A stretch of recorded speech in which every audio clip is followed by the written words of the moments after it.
C'est juste ça. La médecine est juste là. Je sais pas si tu veux t'installer dans ce bar-là aujourd'hui. Est-ce que je t'envie de 1, 2, 3, 4, 5, 6, 7. Dum dum dum.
Oui.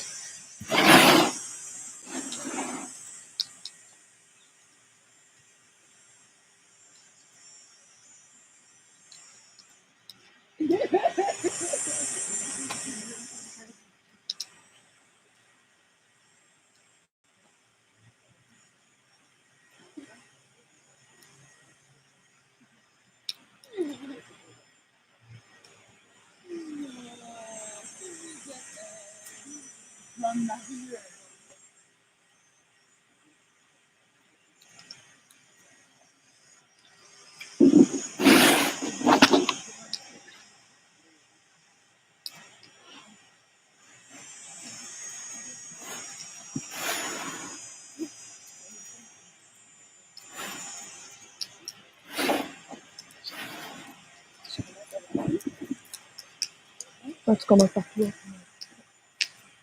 ça fait le tour.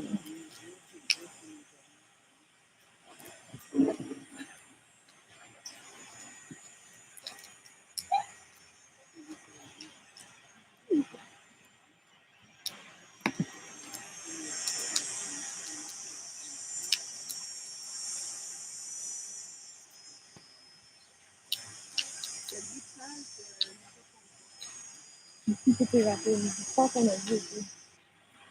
Plus que t'es par là, plus que t'es loin du Wi-Fi ici. Tu peux avoir un impact. Je lance ton browser, ça fait pas longtemps. Ça fait tout. Si c'est super rapide.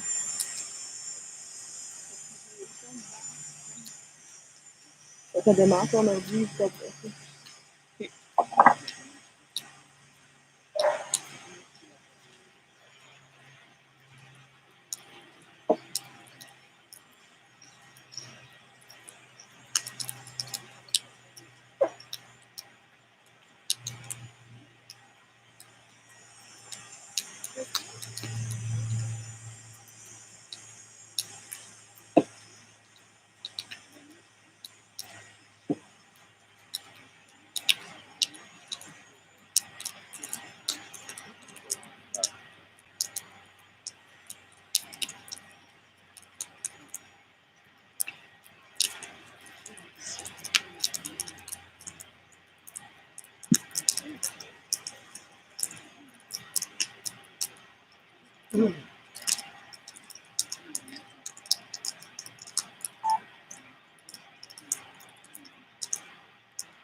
C'est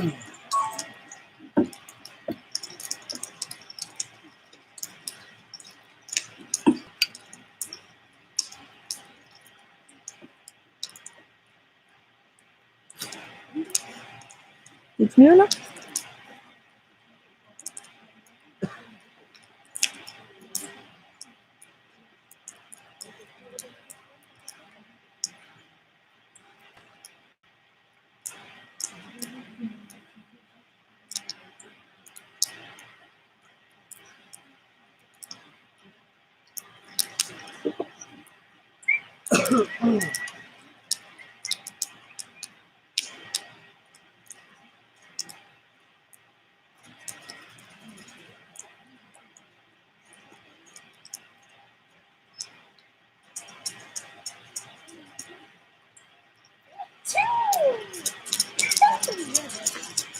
Are we waiting on something? Or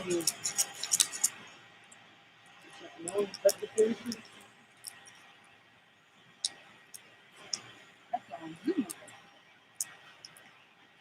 Here, everything's okay. Oh, like yesterday. It stopped. It stopped on Facebook like yesterday.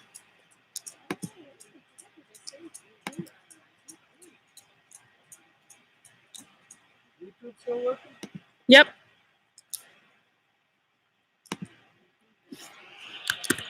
Yes. Approche, moi, je m'en fâche dans le fil. C'est parce qu'à chaque fois que ça c'est trop étiré, ça lâche un peu de l'eau, puis c'est pas c'est ça qui fait mon contact. J'ai déjà pas plugé l'idéal. Il y a pas son rang.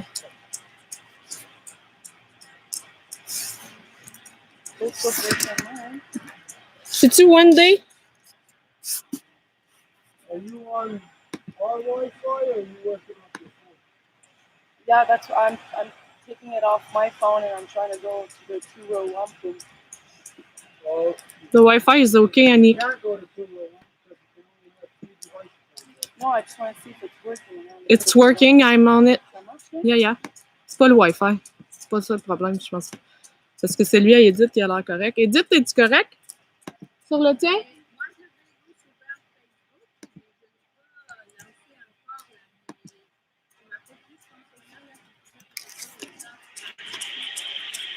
Parce que moi, il a lâché le Facebook, mais le YouTube, il lâche pas. Ouais, non, c'est ça. Je sens que c'est Facebook, là. Ça te surprend-tu? Ben, mais Néo, la qualité de streaming sur Facebook comparé à YouTube, elle est vraiment pas la même. Sur YouTube, c'est bien meilleur.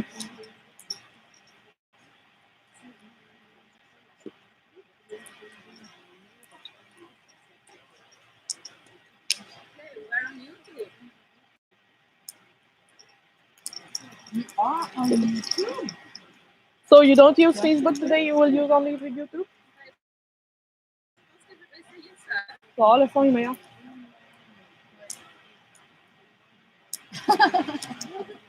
Je le teste à tous les jours, puis il y a des commentaires. Puis... Ouais.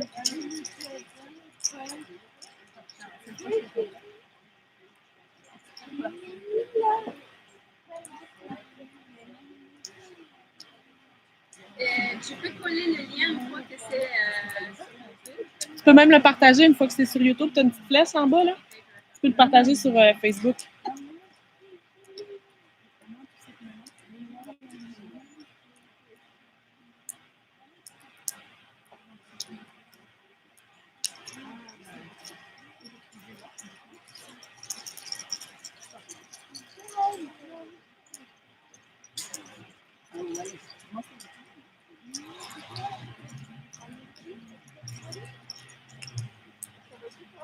Just write something on the Facebook page.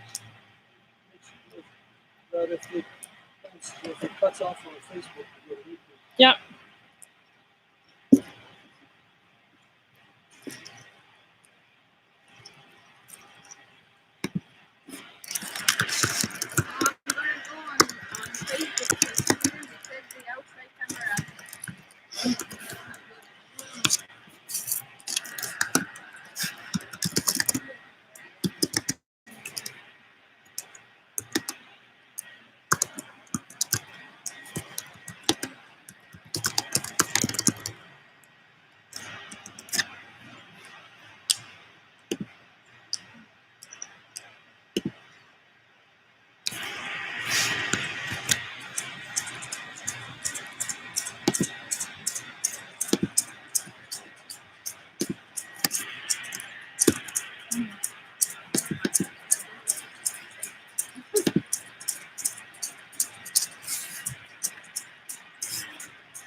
YouTube.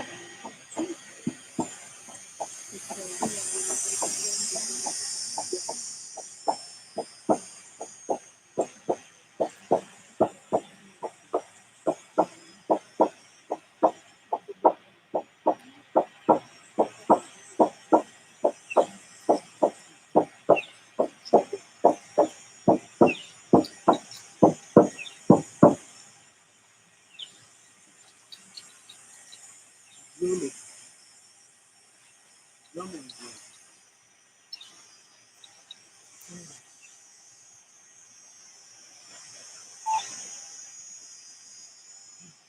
Ready?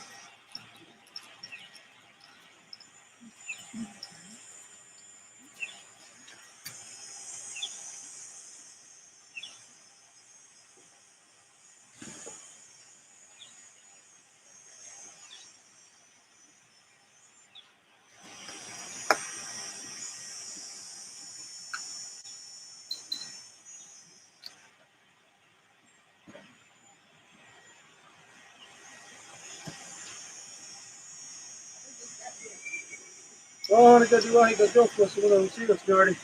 Di consiglio io già stavo in oggi il budget con gli sta, non sta, Rodi. Deci număradu, perunde care e chestia. Episodul se tanca però na e che le sta, non so che da na poi busca, de numero. Deci număradu, poi di che ya che gero da na poi con un passo. Oltre le sita su. Tanto sito, sono a sita su, sono a juego, un passo. A juego o quarto de un passo. Deci număradu, l'episode går man med de hetsene til går videre det vi har vært. Jeg har ikke hatt igjen hatt dem da, og jeg har noen hetsere det er større enn det noe. Dem da, og jeg har noen hetsere av veigående gårdene, det er noen hetsere gående skane, det er noen hetsere leggende de har det. Det er ikke noe radio, av veigo, og det er det. Og det er det. Det viser seg. Caronho logo. Luego, o forte de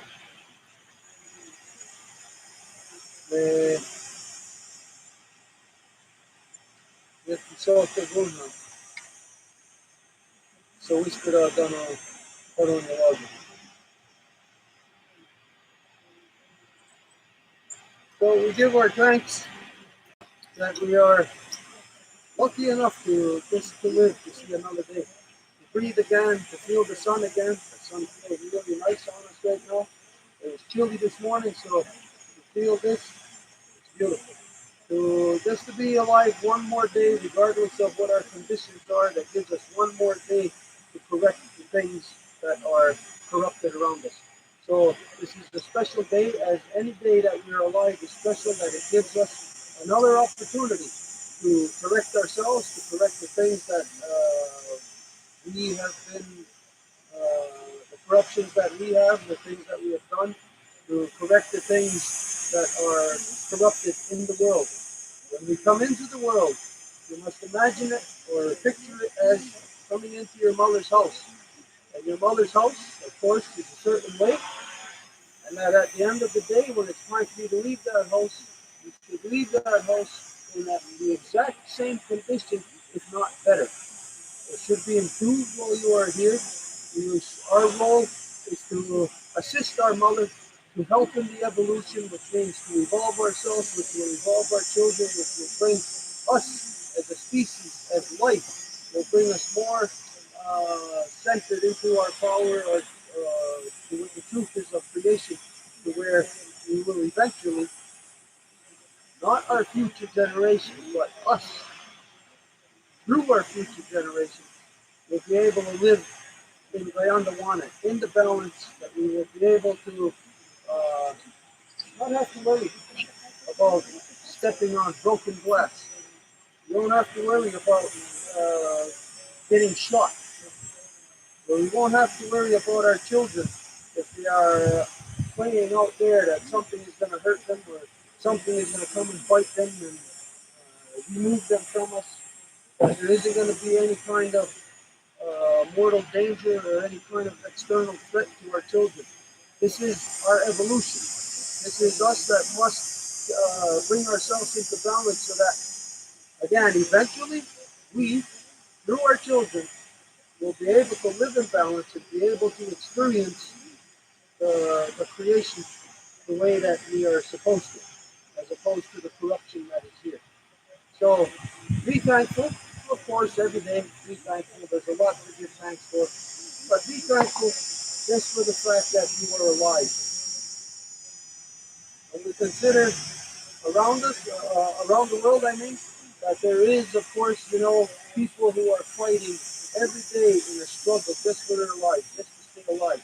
You know that women around the world are constantly, every second of the day, fighting against an oppression that, regardless of how good you have it, you know that there are your sisters that are experiencing the worst oppression, experiencing horrific conditions, that they are being, even on the levels of that you can identify as being terrorized.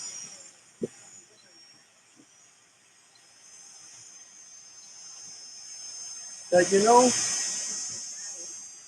that as these conditions exist for the women, that of course there isn't any woman, any person that can claim to be free on the planet.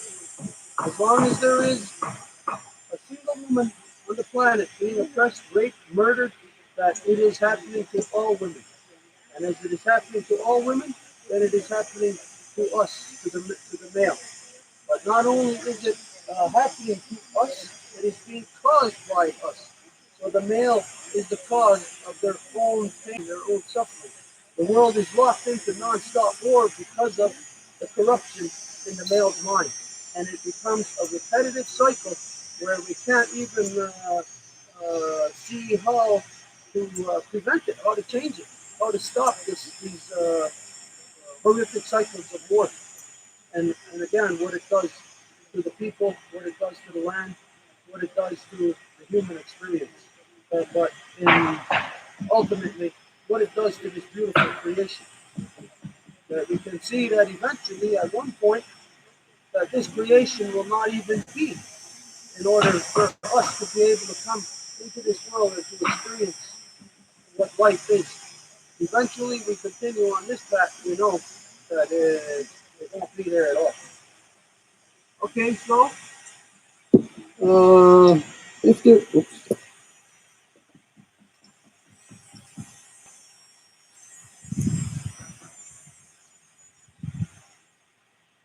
What does this mean?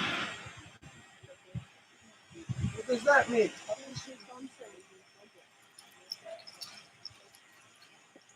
It identifies that whatever we are doing, council, ceremony, feast, anything, that it's official.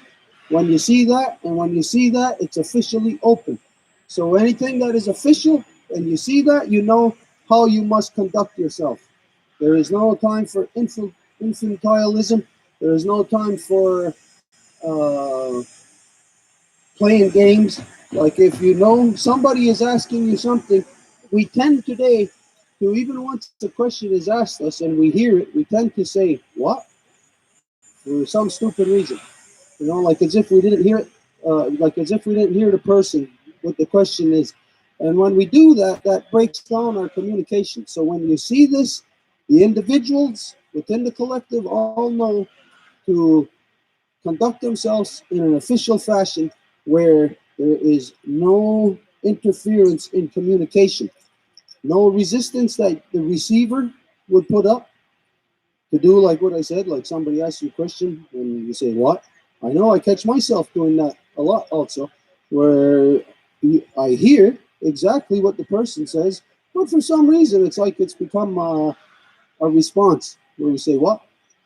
Where, again, this just breaks down our communication. So official, we know that all of this is to be removed from our minds, the infantilism, the games that people like to play in communicating ceases when we are in official process. Okay, just like every day, we'll begin where if there's anything that anybody has overnight, any questions, any thoughts on your mind, and I'm going to start off with something that, of course, is something we all think about. Something we all do, but we don't think about. People around the world are smudging. People are using sage. Almost all of the people across Turtle Island use the sage now today. And there's something I want to say about that. People are selling sage, and yeah, the people will say, well, you're not supposed to sell medicine, but it's an exchange. You can look at it any way you want. People have to do whatever to stay alive, and myself, I don't have the time to go out and plant sage or pick sage or go across the country to find it. So what I do is I go and buy it. But look at what we're buying. Plastic.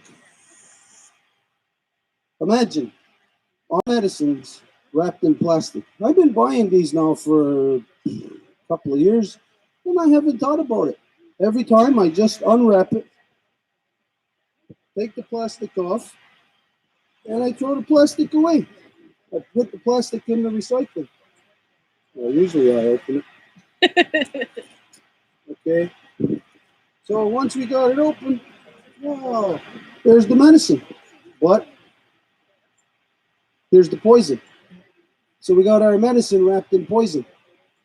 Again, we don't think of it probably because I've never heard anybody say anything about it here.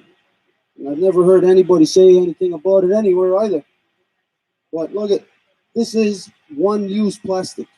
That's what that is. You use it one time to wrap medicine, and then the person who buys it throws it out.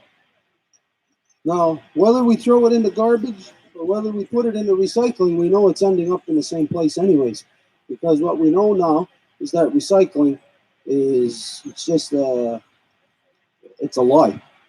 Well, like what we've been hearing as of recent in the Philippines, for instance, that so-called United States, Canada, other countries have been sending their recycling there.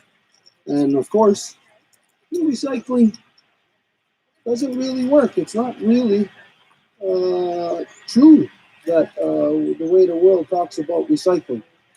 Because now we're finding everybody's recycling ending up in the Philippines. In the Philippines, it's just garbage. They're returning it now. They're returning it to countries like the United States, Canada, and they're identifying the truth is that recycling, it's not true. It's a lie.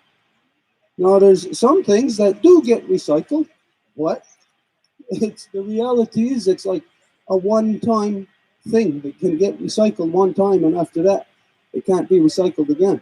So no matter what, the things that we're manufacturing, plastics, are destined to, no matter what, just be a garbage, trash upon our Mother Earth.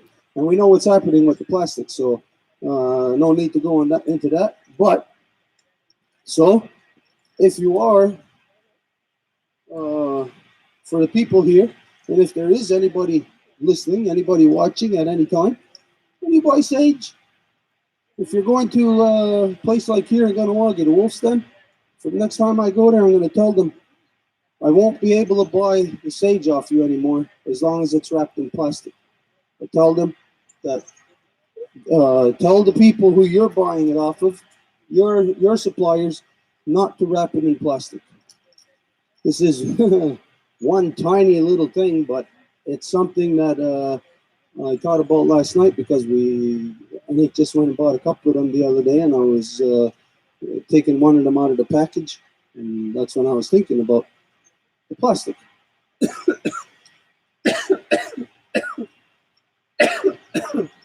There was another thing. I don't know if you've seen it yet, but I posted it on the Facebook page about these bursts of light that are coming out of the black hole at the center of our galaxy.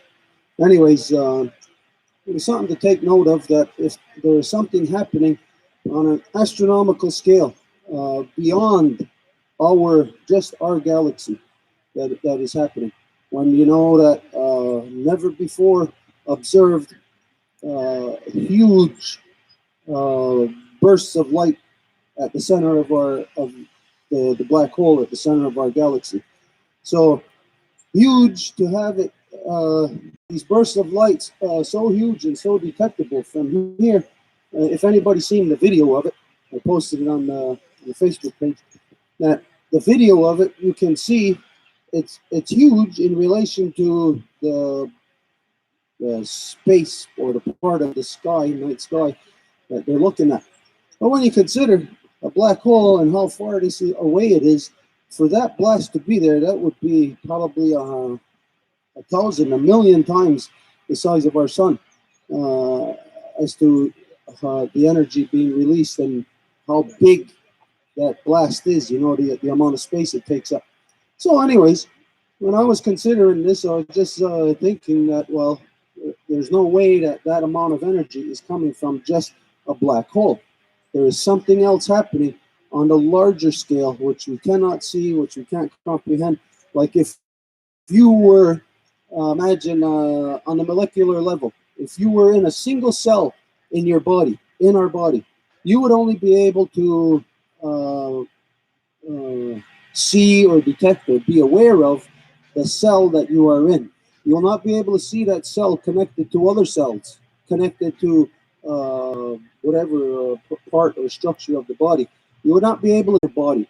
And so from that perspective, where we can't see ourselves within the body that we are looking at in the nighttime sky is the body of Sky Woman. So when you see or can detect something happening within your cell that is too big or too large to happen just from within your cell, then you know it is something that is happening on the level of Sky Woman. It's a Sky Woman level event that is happening. And where we see these things, just again, to just recap a little bit, we reverse. We know that we just detected the, what was it, the temperature burst coming out of the black hole also. So there's things, first a temperature burst, and then now the light. This is reminiscent of 2017, when the first thing that we felt was what the Earth detected was the gravitational wave. And then 6 days later, then they see the light, the flash from whatever it was, explosion. It was the collapse of the binary star system, two neutron stars collapsing into themselves that created that blast. But first, it created the magnetic gravitational wave that the Earth felt. So it's reminiscent of first, there is a physical thing that is detectable, and then afterwards, there is the flash.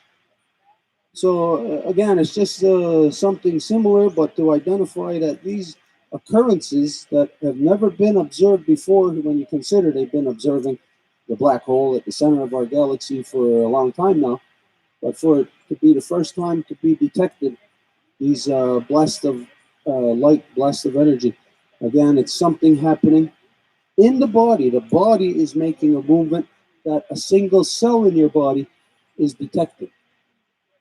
So it's not that if you're in that single cell and you're detecting it, it's not that energy is coming from within that single cell. It's coming from on the body level. So there is some kind of motion, some kind of action that that Sky Woman is making. And as we know, we talked about this again, and we back up a little bit. We're able to identify contractions, and we know that, like when a woman, when she's having contractions, this is, of course, the time of when she is going to give birth.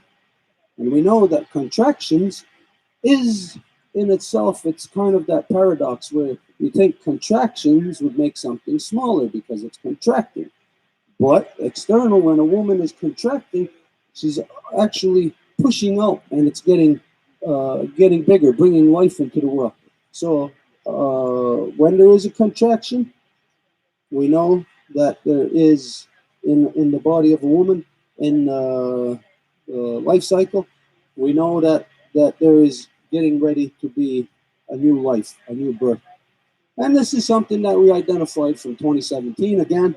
That we know that things are going to be repetitive from 2017 in the cyclical motion, in the cyclical pattern that will come around the 8th or 9th moon of each year now. And so we identified that things will happen within the month of August from now until 2022. And as we identified, 2022 is the final time of the renewal cycle.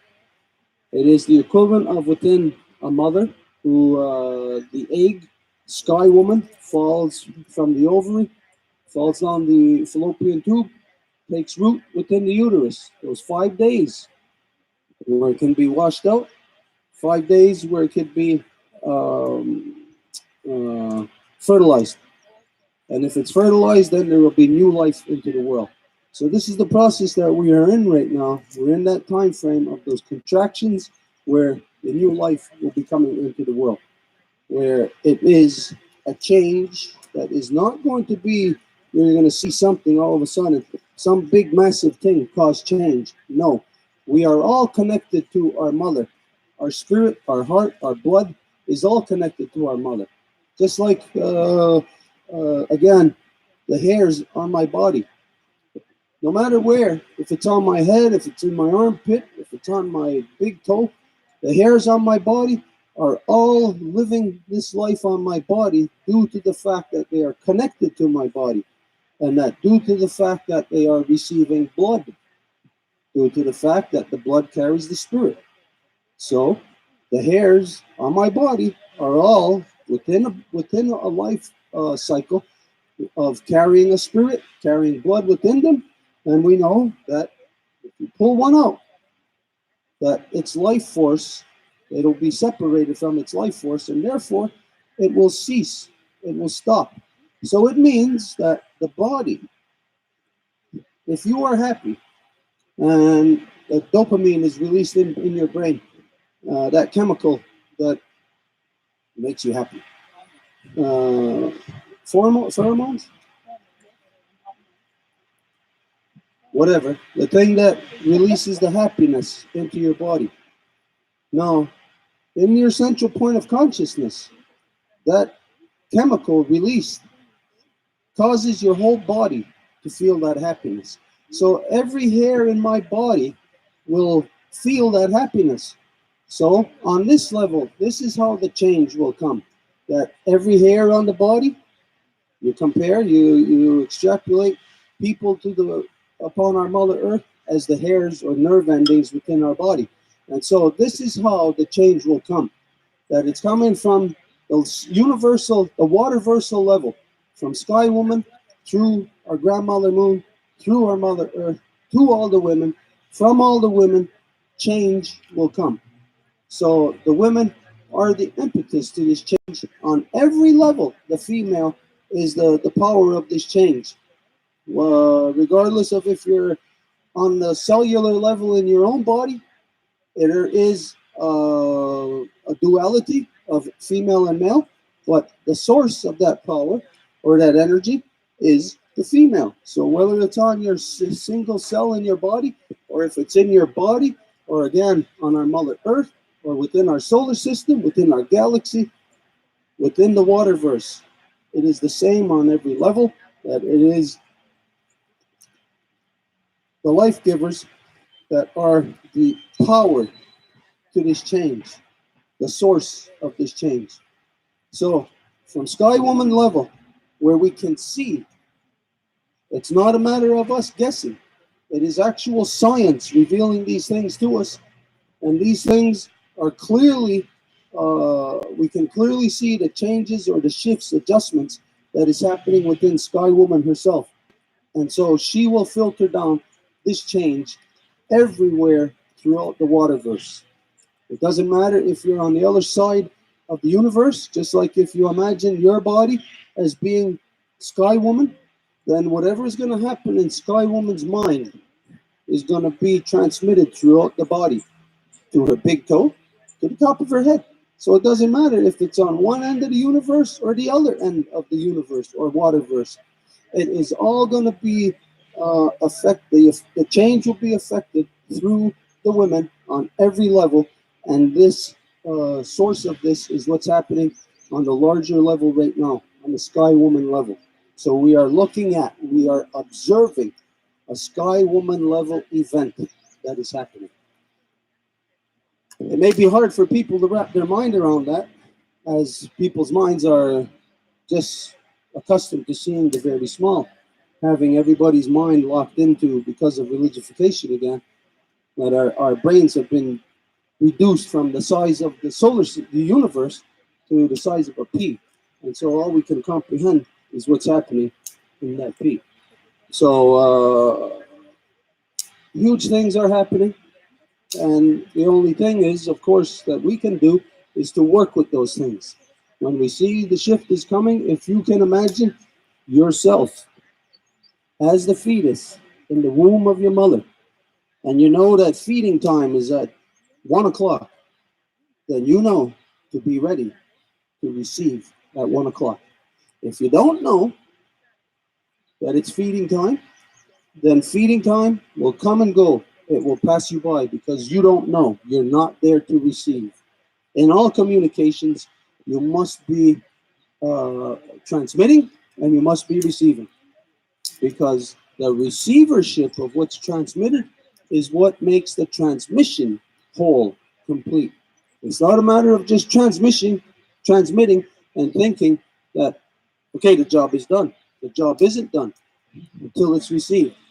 This is revealed to you within the council process, as you know, again, that when the wolves present over to the bears, when the initiator presents to the deliberator sends it back to the initiator before it goes back, or before it goes to the owner of the house, before it goes to the turtle. So you know, it shows you there in the council process that talking to somebody or saying something at somebody is, of course, we know only one half. It's got to be received, and then when it's received, it must be officially responded to. So it shows us as humans how we are to conduct ourselves, and the counseling process is adopted or adopted from the waterversal level. It is what is clear, what is there in the universe, the waterverse.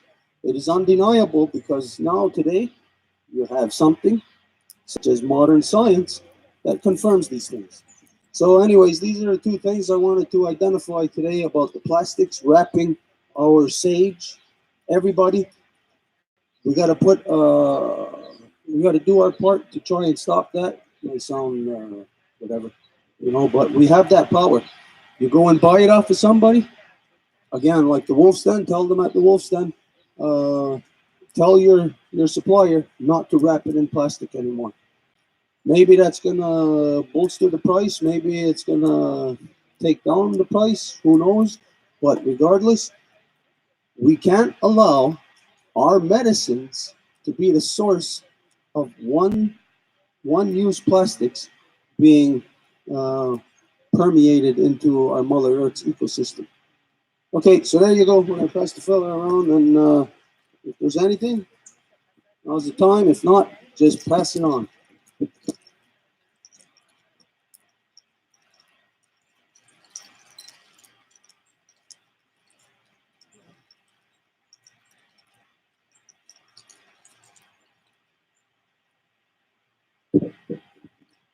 Good morning, my name is Sylvian. I'm the daughter of Florette, the granddaughter of Cecile, and the mother of Roxanne.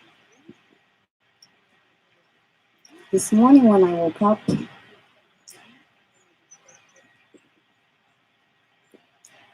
I had a vision that I had had in a vision quest.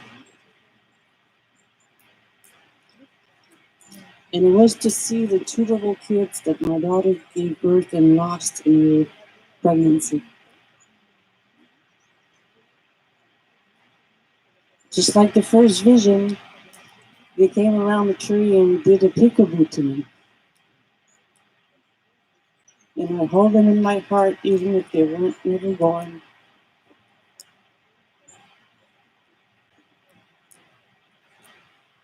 The child is cherished for every day that it lives. The love comes from our guts, from our soul. You can't hold it, it just has to be released. I find as a woman at my age with no more relation, and a daughter that is now 28 that is about ready to have a child of her own,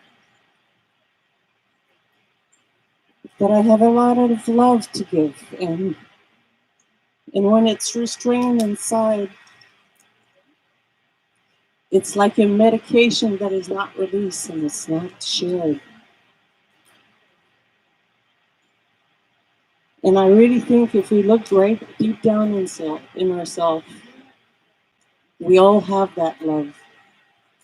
Even the life protectors, because you're part of us. Because you're part of us, you do have that love inside of you for those children that you raised, that you put and help us to give birth to.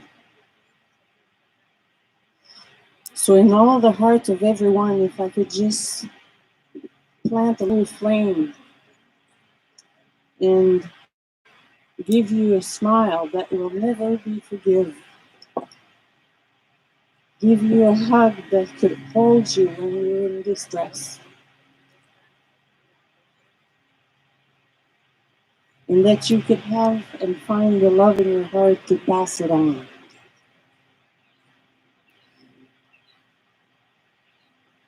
Just like a message on the internet. It would go so fast around the world. It would be a medicine for everyone, for every tree, for every animal, for every child, for every woman that is in distress because of male dominance. I hold you in my heart and I give you all the love that I have that is contained in myself, that is ready to be released. And I release it to you all. Thank you.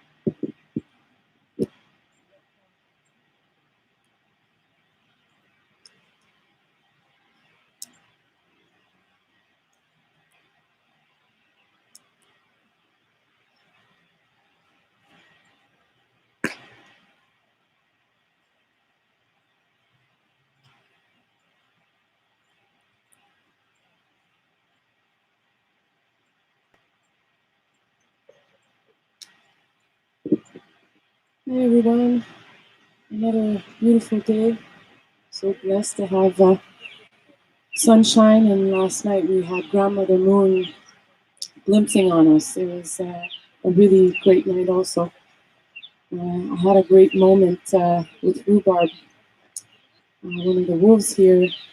One of her first babies came back. One of her friends adopted him, and we were babysitting him, and it was nice to see Rhubarb with her child. She was talking to him. Now he's about 2 years old, about.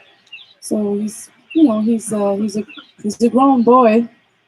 But it's funny how she was talking to him, like educating him, like she was telling him stuff, and he he was responding in a really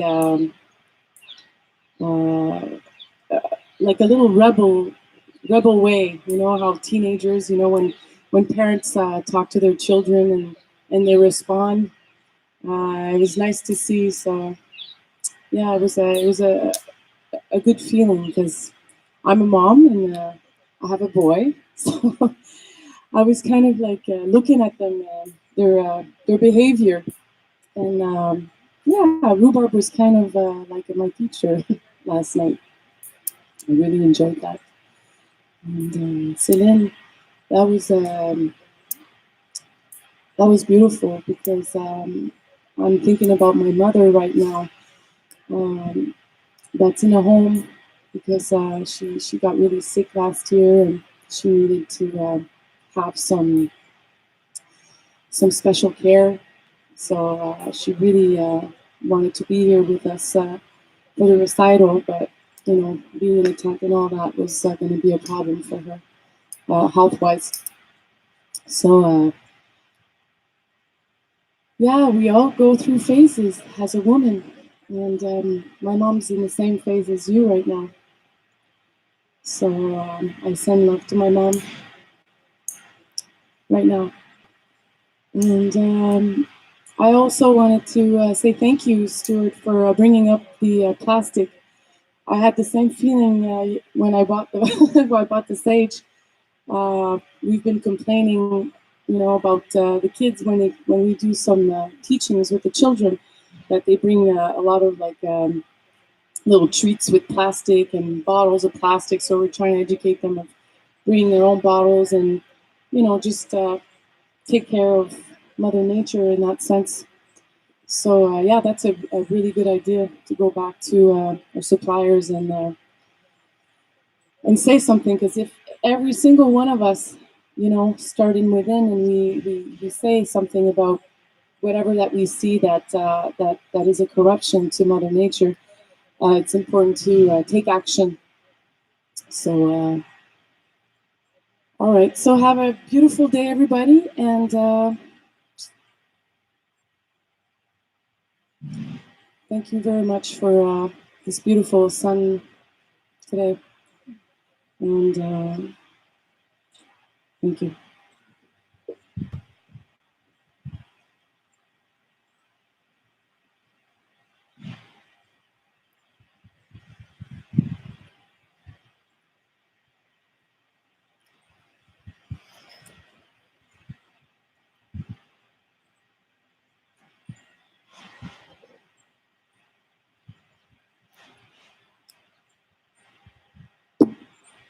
My name is Stone, and I'm under the protection of the Buddhist community, the Tibetan. Here, with the people up the hill, at the Ganong Sesame and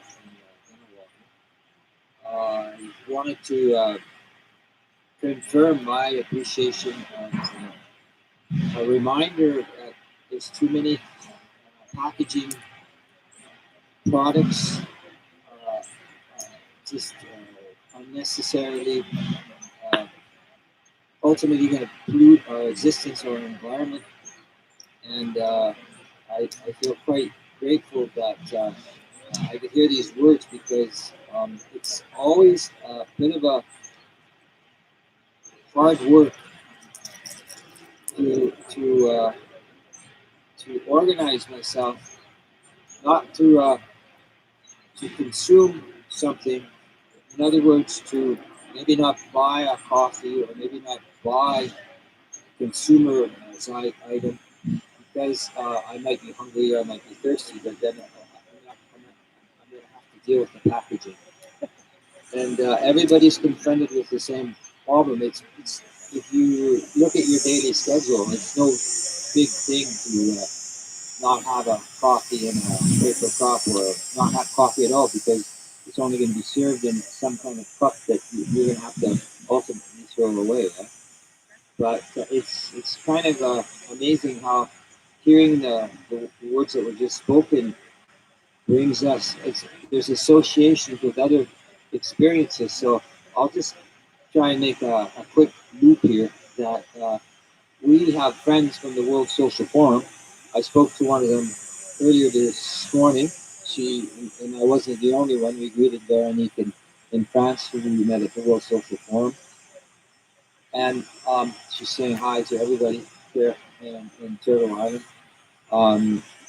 I had sent a message to Raphael and to Carminda last night, telling them about the recital, and that was, kind of in the final stages of the law discussion, but far from being over. And I was very glad to be able to send them, I think, yesterday's link, or a link from 2 days ago, so they could just, on their phones, click on Facebook and get an idea of the beauty here and the people here. When we were with them, if you remember, about 2 months ago, when we helped them, we were filmed in an interview, but we helped them, or I stayed a little bit longer. I helped them clean out an old office that they no longer needed from 2 years ago, and I inherited a cup. It's a coffee cup. It's a metal, kind of a thermos coffee cup. I'm using it. It's right over there. I'm using it right now. I know that you know what I'm talking about, so I won't go and get it and show you. But the thing that I appreciated from that total experience, and this was in the city of Montreal, today and for the last 15 days to 3 weeks for myself personally, I've been in the territory. This cup is related to the strategic alliance, strategic native alliance, or it's written in French, le réseau stratégique autochtone de Montréal. I inherited it. It really got thrown out. That's what happens. You go for a film interview and you end up helping someone clean out an old office, and then you inherit stuff so it doesn't get thrown out into the garbage. Even a whole bunch of old T-shirts from the World Social Fund. I have a few. If someone's looking for one, just send me a message. hillofpeace@hotmail.com. I can save one for you. But the point I'm trying to make there is that the association is with all of these people in the city, whether it's the World Social Forum that might be thinking about trying to reconnect with us, as Veronique is doing so already from France, as far away from France, or somebody that we don't even know. I don't know the Strategic Native Alliance in Montreal, but these people, they're aware that there's these recycling, these scientific challenges that was mentioned. The second thing that Casey Donzavio said, that there's stuff going on in the universe that we're sensing, we're aware of, but we need to articulate our understanding of that and the communication amongst us to better understand it. And so why I'm saying all this is that hopefully this circular experience will be reaching people that will comment on and do something with us about the pollution, or do something in solving the scientific just challenges of our day. And that's really it's a prayer, and it's my hope that we can work together and put our own agendas on the side, so that the collective mind can work together for what's needing to be understood. And that could be a fantastic medicine. There's another recital going on in Ganawage. I don't know if it's finished yet, but since we're all connected in this neural network, I hope that we, through this neural network everywhere in the world, will somehow be able to be more conscious of that and talk to one another, or ask more precise questions. I don't know what I just said. If that particular event, I don't even know what to call it, but it's just something that I wanted to acknowledge in a universal sense, that we're all interconnected. And I'm doing this by association. I think you've heard me say that I'm drinking a cup of coffee, but in a metallic cup. What was said earlier at the beginning of this circle, it made me aware that I'm proud now that I'm not using throwaway cups anymore. I'm trying to watch my own pollution. And I'll just, end off on that my thoughts, they're following the flow. And wherever we are, whatever corner of the earth that we're existing in, I think that there's a real potential that we could be more connected. So if that's for problem solving, but not in a negative sense, in a positive sense, then nothing that I said here has gone out of order, has gone in a wrong direction. But I hope, if I said something wrong or offended anybody, that then that could be corrected. But I use the words that I have. We only have a few seconds. We choose the words that we have. And what's understandable to people is not because they're perfect things that we say, it's that their own experience is something that can be related to what is said. So I hope that this brings us together, not separates us, and that's my experience here. That there's a coming together. Last anecdote from yesterday, I'm at the quarry. I'm about to swim. I haven't seen the heron here for years. The heron used to be my confirmation that I'm on the right path. That as the heron flew over me as I would swim in the early morning, it was just a confirmation. Why? Because when I was at an earlier experience of the Great Law, and there was a sunrise ceremony, and two elders from here did that ceremony. I'm saying two elders from Ganawale did the ceremony. As they're doing the sunrise ceremony at 5:30 in the morning, there are two parents that fly right over the fire and the presenter. So that to me was a good symbol that there's something very alive happening here, not only in these moments of recitals, but at all times. Like the beaver that dropped this tail in the quarry a few nights ago, and I had to remember what that sound, where that came from, to what was spoken yesterday. So, lastly, to Elizabeth, we saw the eagle when we were working, washing up after the quarry cleanup. What a great pair of eyes you had, Elizabeth, on that eagle in the sky. I'm trying to remember that. How your eyes are good. I wish I had as good eyes as you. So,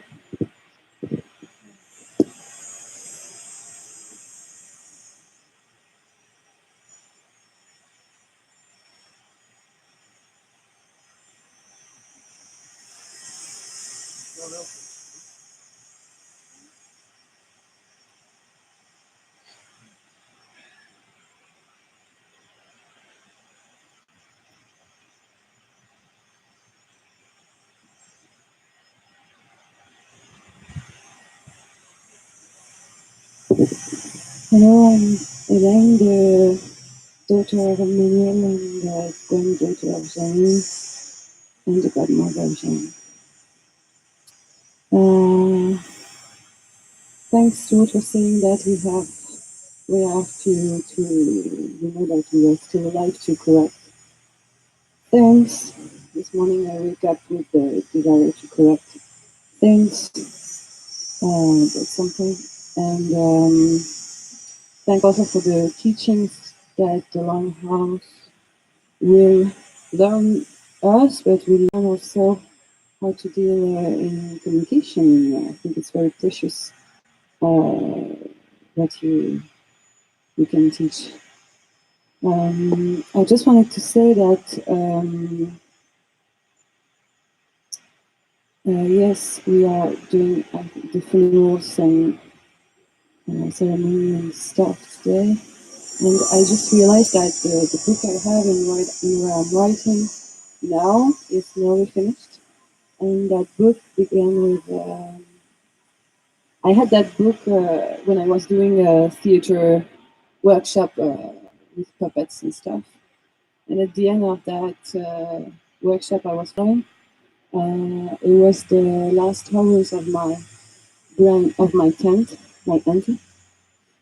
So I had to run to the hospital after that workshop because she was at her final breath.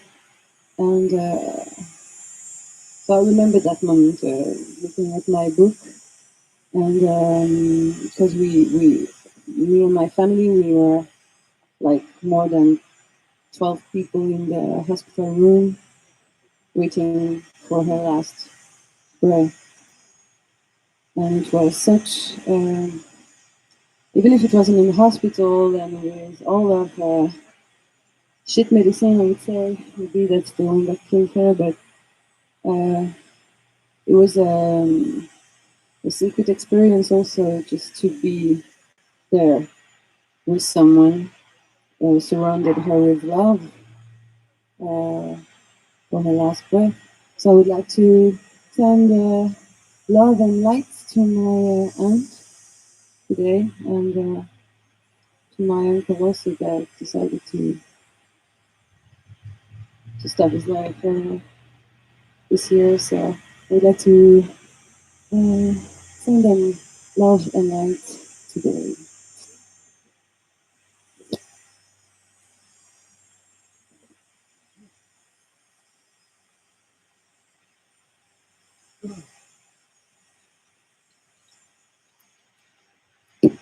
Well, the sun is hitting us now. We've got really a lot warmer here, a lot hotter. Okay, so we're just going to begin where we left off yesterday, and that is in the funeral addresses and the death rites. There is something that needs to be said before we get into this, as to as the law evolves, as we evolve as humans, just like when we're kids, again, we go back to when we're little babies, we're learning how to play with our toys. We're maybe not sharing. Our mothers maybe got to scold us or tell us to share. We learn how to share, then we evolve out of that infantilism of not wanting to share our toys with our friends. And we evolve out of into our adolescence, where if you're a guy, maybe it'll be aggression, maybe it'll be violence. But we grow out of that. We come to be adults. We grow out of things. We evolve. And so as we evolve, or we're confronted with things in order to evolve, it's how we address those things. Because everything that comes our way throughout the day, there's this thing in front of me. I walk, it's on my path. How I'm going to deal with it is either going to be conducive to my evolution, or else it will be a part of my devolution. Devolution would, let's say, okay, I'll use that, the extreme example here again. I'll use that black hole on our Mother Earth, Israel. What they are, the Jewish people, or not the Jewish people, but the Zionists are doing to the Palestinian people. If this box right here is that scenario that I'm talking about right now, what the Zionists in Israel are doing to Palestinians, if this box represents it, it's on my path. When I come and I confront it, then how I'm going to deal with it again is going to be either conducive to my evolution, or it will devolve me. So, for everybody here in so-called Canada, you have been confronted with this. It's been on your path, where you're dealing with, in a devolved way, what is happening in that black hole of Israel and Palestine. Because everybody here in so-called Canada is supporting, giving unprecedented support, unconditional support to the Zionists in Israel to kill women, children, to genocide a people, for the sole purpose of being their testing grounds for their latest weapons that they are creating. And so you here in so-called Canada, every single one of you that is present, everybody who is watching this, whether you're in so-called Canada, United States, or anywhere on the planet, I don't care where you are, you have been confronted with this on your path. And not in the past, right now, you are confronted with the black hole of the Zionists in Israel genociding upon the Palestinian people. And just like here in so-called Canada, how you have dealt with it is that you have dealt with it in a way that devolves you, because you accept it. You say nothing about it. You do not care. You don't rise to say anything about it as your national policy of your, if you're so-called Canadian, national policy of Canada is to support, actually not just to support, but to give the power, the energy, because you are giving the money. Every year, Canada gives, I don't know how many billions, but just like the United States gives a minimum of $15 billion a year to Israel to conduct their genocide upon the Palestinian people. So everybody in the so-called United States, they have dealt with that issue in a devolved way. They are the genociders, which they are anyways. That they're used to being genociders. This is what's been on their path now for not just the past 500 years, but for thousands of years. So it's one thing to say that, well, genocide, that was happening before, but when it's happening today, it's not anybody else who's doing it. It's not a government separated from you that's doing it. It's not corporations. It's not the United Nations. It's you. It is you that is doing it. And so here is the reality of that. When we grow, as we're growing, there's an issue on our path. How we deal with it is gonna evolve us or devolve us. The thing is what most people, how we deal with it, devolves us. Just like that thing that we just talked about our medicines being wrapped in plastic. Everybody is dealing with that in a way that devolves them, because you buy it, you use it, you bring it home, you unwrap it, you throw the thing you throw the plastic in a recycling, or you throw it in the garbage. So you have just um, your relationship to that thing has just devolved you because you accept it. I have been doing that also. I have been, in that little way, a tiny little way, been dealing with it in a way that devolves me, gets me to accept that I'm part of that chain of corruption, of poisoning our Mother Earth. Well, it's almost impossible for any of us to separate from that chain of corruption, but in the areas that we can see, that we can detect, then it is our responsibility to do that, to separate. And again, this is how we evolve. And when we evolve, it becomes a new thing in our life because the first time you're confronted with it, of course, you were never confronted with it before. So it is a new thing. And when you're dealing with a new thing, if you utilize the Guyana Goa as your foundation as to how to address all things or deal with all things, then the first time you're going to deal with this new thing, you'll be guaranteed that it will be in the proper way that will be conducive to your evolution. So, as we are now talking about death rites, the funeral addresses, we're talking about how we deal with our dead. And so now, for the first time in all of history of the world, only in the past, I think maybe about uh, within the last 100 years, anyways, maybe perhaps longer, because there has been in the past thousands of years ago people mummifying bodies, preserving bodies, but just in the last maybe 100 years, we're dealing with now humans being pumped full of chemicals, full of poison to preserve the body, for the sole purpose of that we can keep the body out for 3-4 days so that people can come and view the body. There is a new way that everybody on earth is dealing with our dead. We're filling them with chemicals so that we can put them on display for a couple of days. It's like the equivalent of like the way you have pictures hanging on your wall.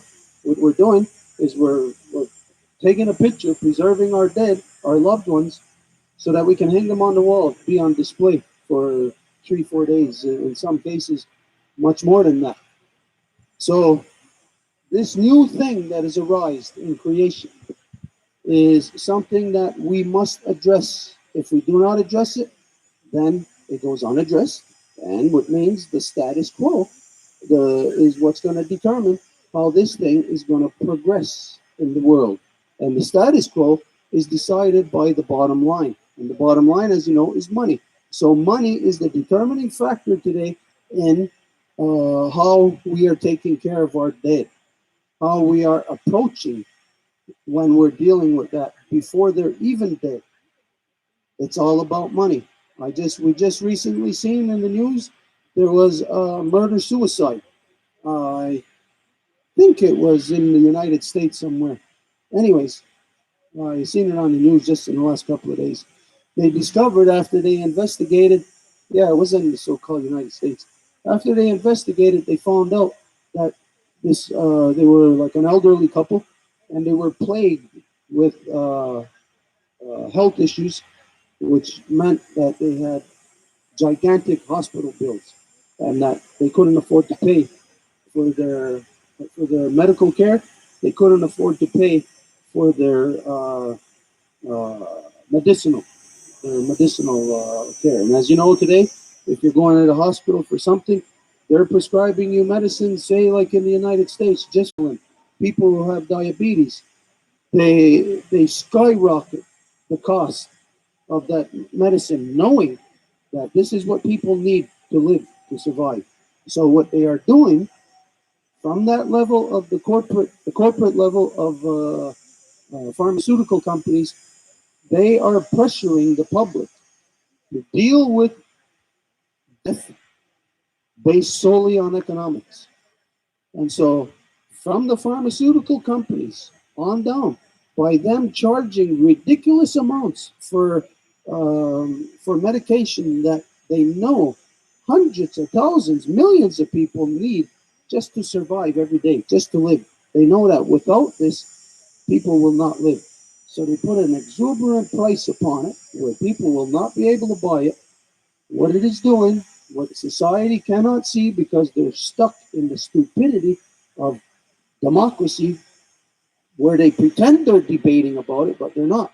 Because no matter what, while they're arguing in their halls of government, no matter what they talk about or decide, it does not matter.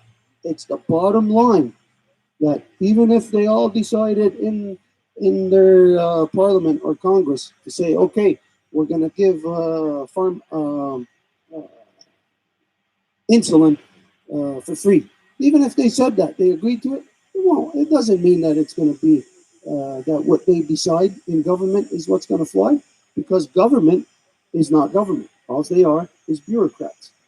They're just bureaucrats to make sure that everybody applies with the policy that is handed down to them. And who hands down the policy? Of course, again, it's the bottom line. So the corporation that has to identify the bottom line within their little part of the world, they identify that no, we cannot give insulin for free. And so the politicians say, yeah, we're going to do this to make themselves look good. They're a bunch of liars, as you know. The bottom line, again, decided by that corporation, says, no, we're not giving insulin for free. We're going to actually boost the price 500%. Whereas some of you probably know that here in so-called Canada, the price for insulin is a fraction of the cost as it is. You drive 20 minutes over the border, 20 minutes from here, insulin is going to be 500 times the cost as what it is here. And so this is causing an exodus of people from the United States to come into so-called Canada. These are refugees. What kind of refugees are these? Health refugees. But their health is subjected to economics. So they are actually economic refugees. They cannot see it. There was a group that just came across, I think it was about a week and a half ago, while we're in the recital. There was a group coming from, I think it was Illinois, that came into Windsor. Just crossed the border, Illinois from Windsor. You just got to drive through Michigan. Illinois is right there. It's probably a matter of a couple of hours. Couple-hour ride. They got to go over the border, and there it's like 500 times less expensive.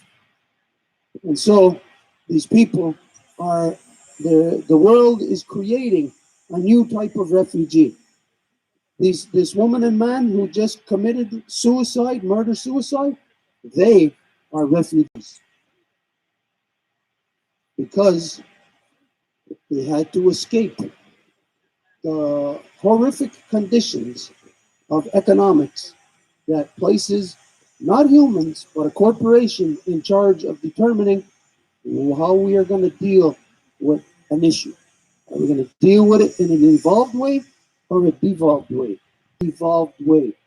So you see what the outcome is within that so-called country of the United States is that people have to run away. Now we're only seeing a tiny tip of the iceberg in this area. But you know that there's people from the so-called United States going to Mexico to get dental work done, going to Mexico to get operations done. But yet these people in the so-called United States lock the door to people coming from Mexico. But Mexico is taking care of the health of the people who lock the door to them. This is insanity. Everybody is locked into a process of insanity.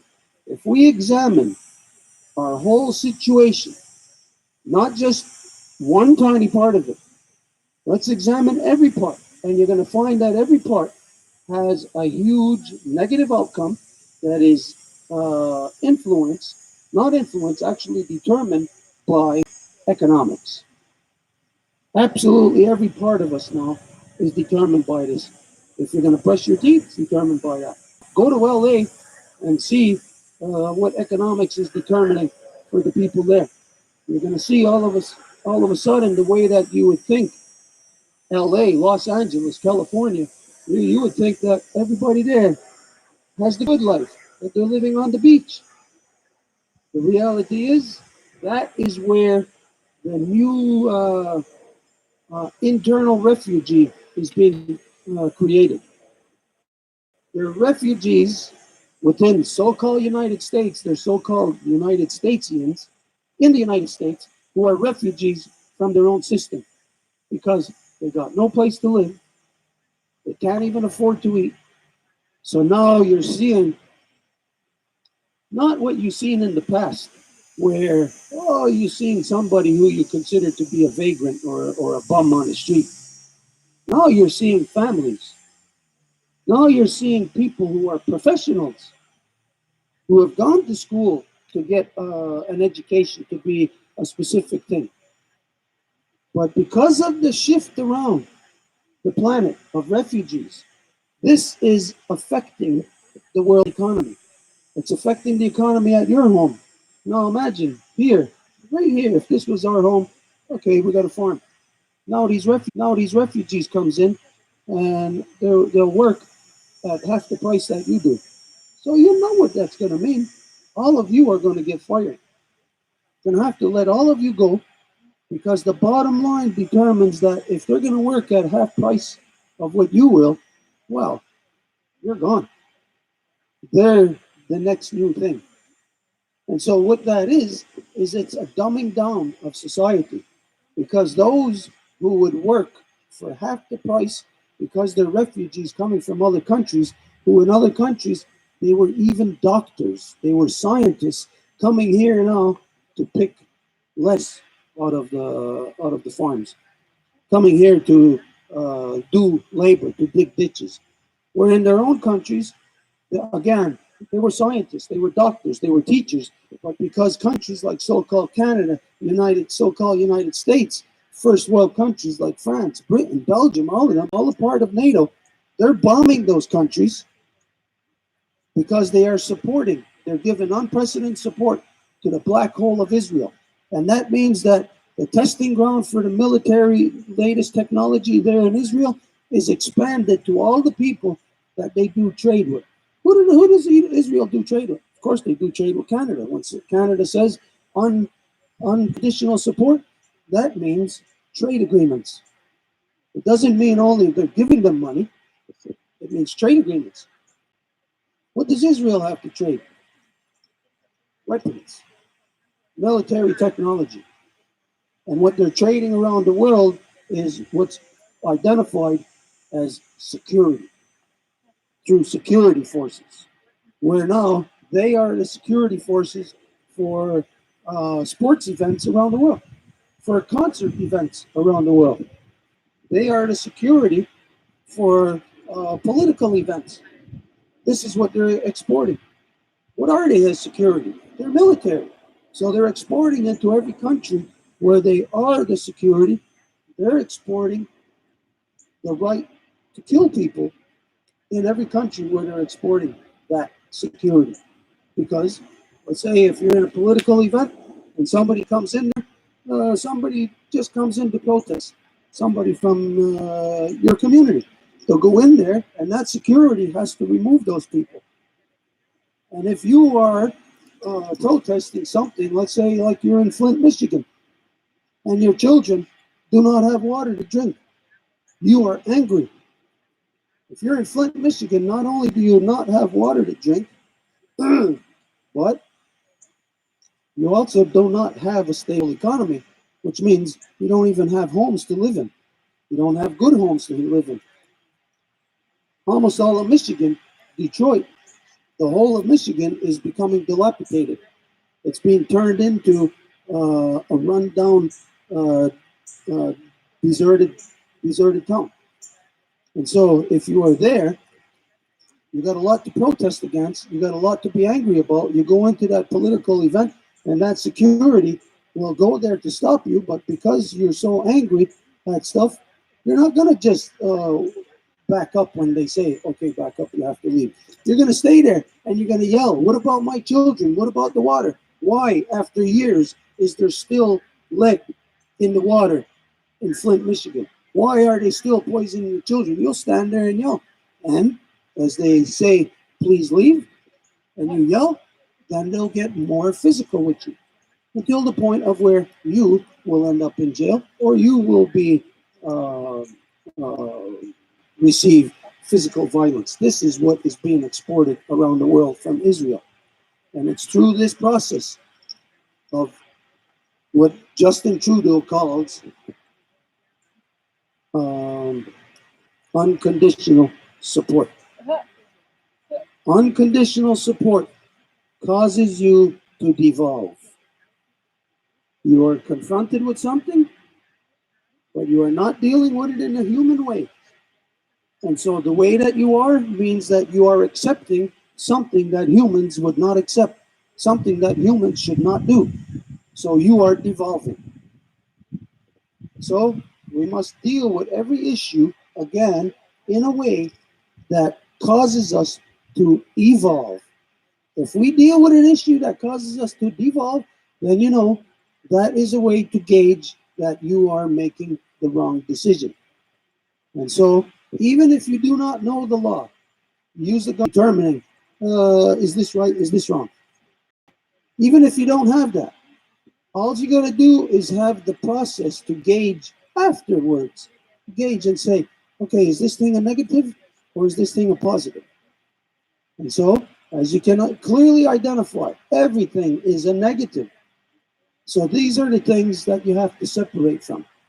And here, specifically, in this section now dealing with death, you have to separate from absolutely every practice that we have, how we deal with our loved ones as they are approaching death, while they are dead, and after they are dead. It all has to be changed. Why after? What has to be changed about after? Well, what do you do right now? Let's see. Right now, every year, you go to your parents' cemetery, to their grave, or to your loved one's grave every year. And what you are doing is you are bothering the dead. You are living in the past. And when you're doing that, you are causing, in your own mind, a psychological disorder. You are causing a place in your mind where your mind becomes splintered in the past and in the present, and what you're going to continue to do in the future. So the way that we deal with our dead afterwards is that according to law, we are not to disturb the dead. Once they are dead, they're dead. You don't go and bother them. You don't go to the cemetery. You don't go and give them a headstone. You give them a headstone, you're going back to that headstone. It's something that keeps pulling you to that moment in time where you lost a loved one. You want to remember the loved one, but you're pulled to the moment in time where they died. And if they died under whatever conditions, that's what you're going back to. So if they died, let's say, a violent death or whatever, you're bringing your mind back to that mentality.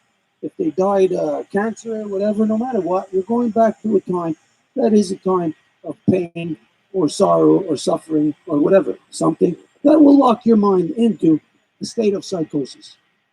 So, law is that once a person is dead and buried and put away, you are never to disturb them again.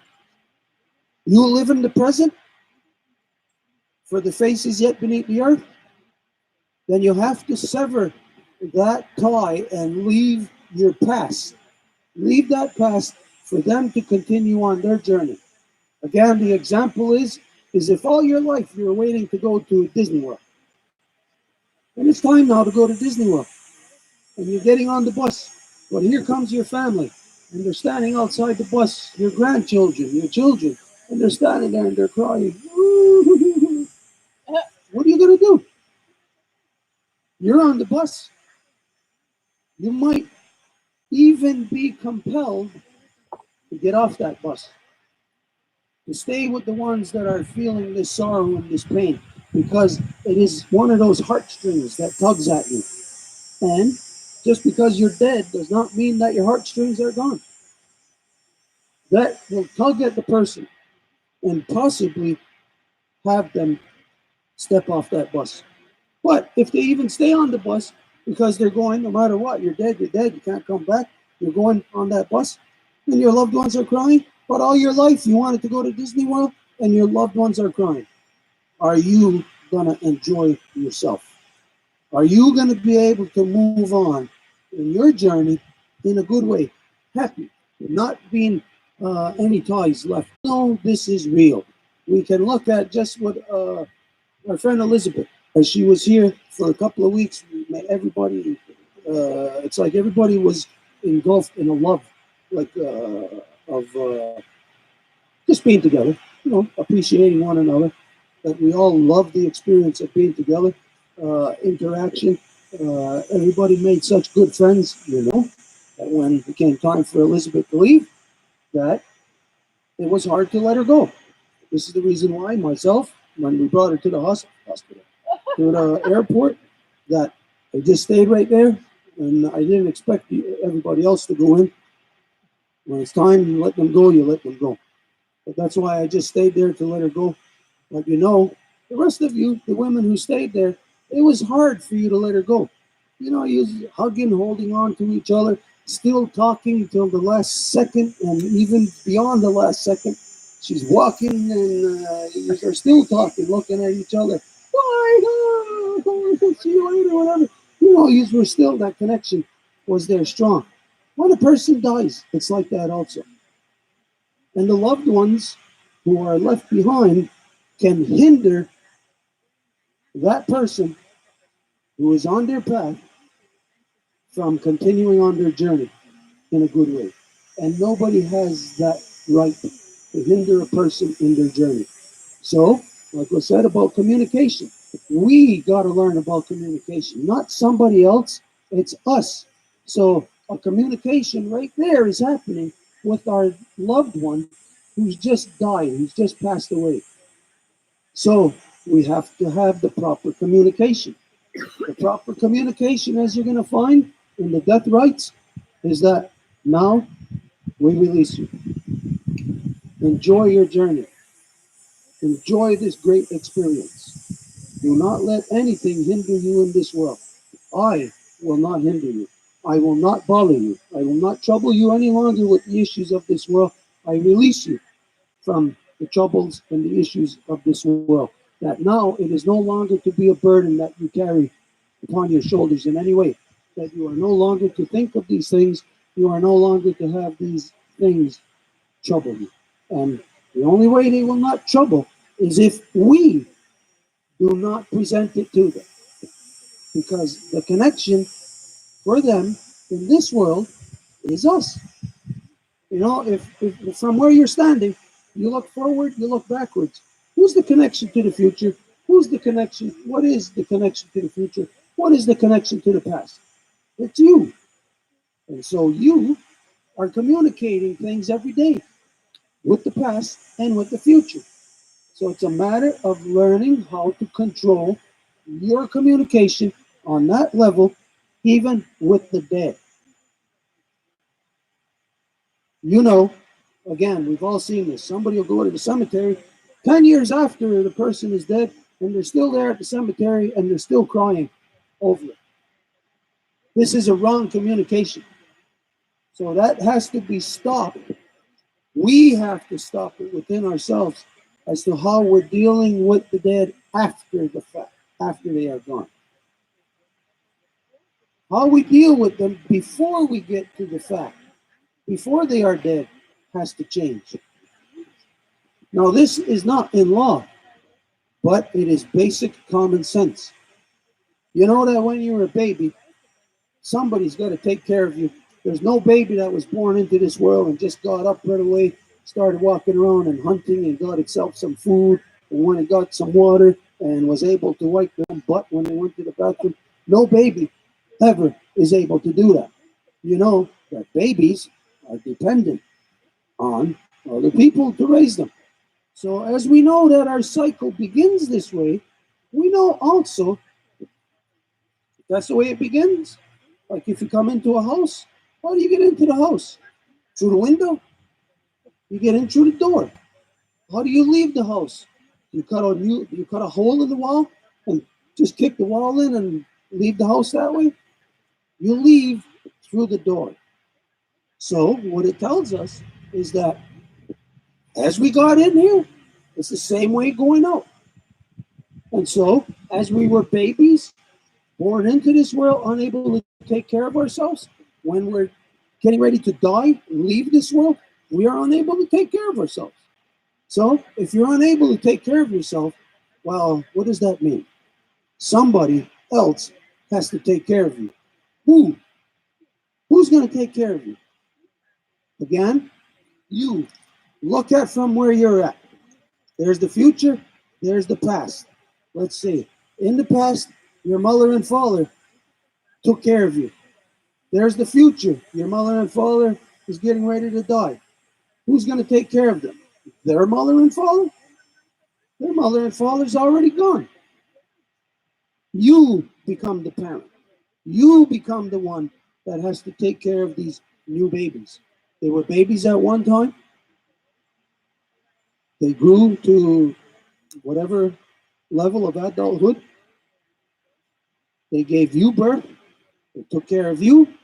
They loved you. They fed you. And so when your parents, your loved ones, your grandparents are dying, it is the children that are to take care of the loved ones that are dying. Now, in this world, the bottom line, how can you take care of your loved ones when they're dying? You can't. Most of us, well, I won't say us, most of you send your parents to an old age home, to a convalescent home, to a hospital, for someone else to take care of them. Maybe your parents should have done that to you when you were a baby. Send you somewhere else for somebody else to take care of you. Because if they can look into the future and see that you would be such an abomination of a human to not take care of them when it came time, then maybe they should have done that to you when you were a baby. Let somebody else take care of you. We have a process here of reciprocity where, as you know, like it was just said about communication. Communication is, of course, talking, initiating, but what is it you're talking about? Even if you're telling somebody something, you're always looking for a response. So that means your initial action is never complete until the communication comes back.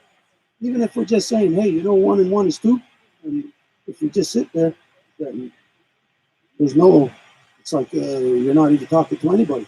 If you say 1 and 1 is 2, and you go, oh yeah, that's then the loop of communication is complete. And so in life, the communication is from our mother and father. Despite if today it is abominated. The message from the mother and father is love. And the manifestation of that love, of course, is us, humans. So there's a communication. They're saying love, and then what do we say back in turn? Well, when we're teenagers, we'll be so bad that we'll break the hearts, we'll split the sky of our mother, of our father. And then as we get older, as adults, we will do things that our parents may, at the time, support us in those things. Like you all know today, that if you go to university, your parents are going to be so happy you get into university. They'll support you. But when you're older, your parents are going to see and come to realize, like you, that schooling, that education is a corruption and that it locks you into slavery. So while they may support you in the present, in the future, when they're older, they will see the mistake that they made. But by that time, you will already be disconnected from them. So they will not be able to convey that to you. So you will not hear the mistake that your parents made. So this means that you will repeat the mistake that you will inflict the same mistake upon your next generation. And so, as there is no one to take care of your parents, because you're not, there will be no one to take care of you. So, understand this. Everybody, you're locked into a false belief.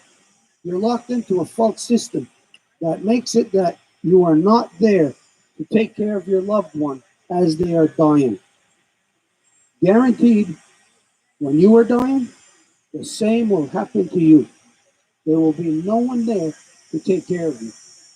There'll be somebody there who's paid. It won't be your family because you have shown your family how to not be human. And they will not be human upon you also.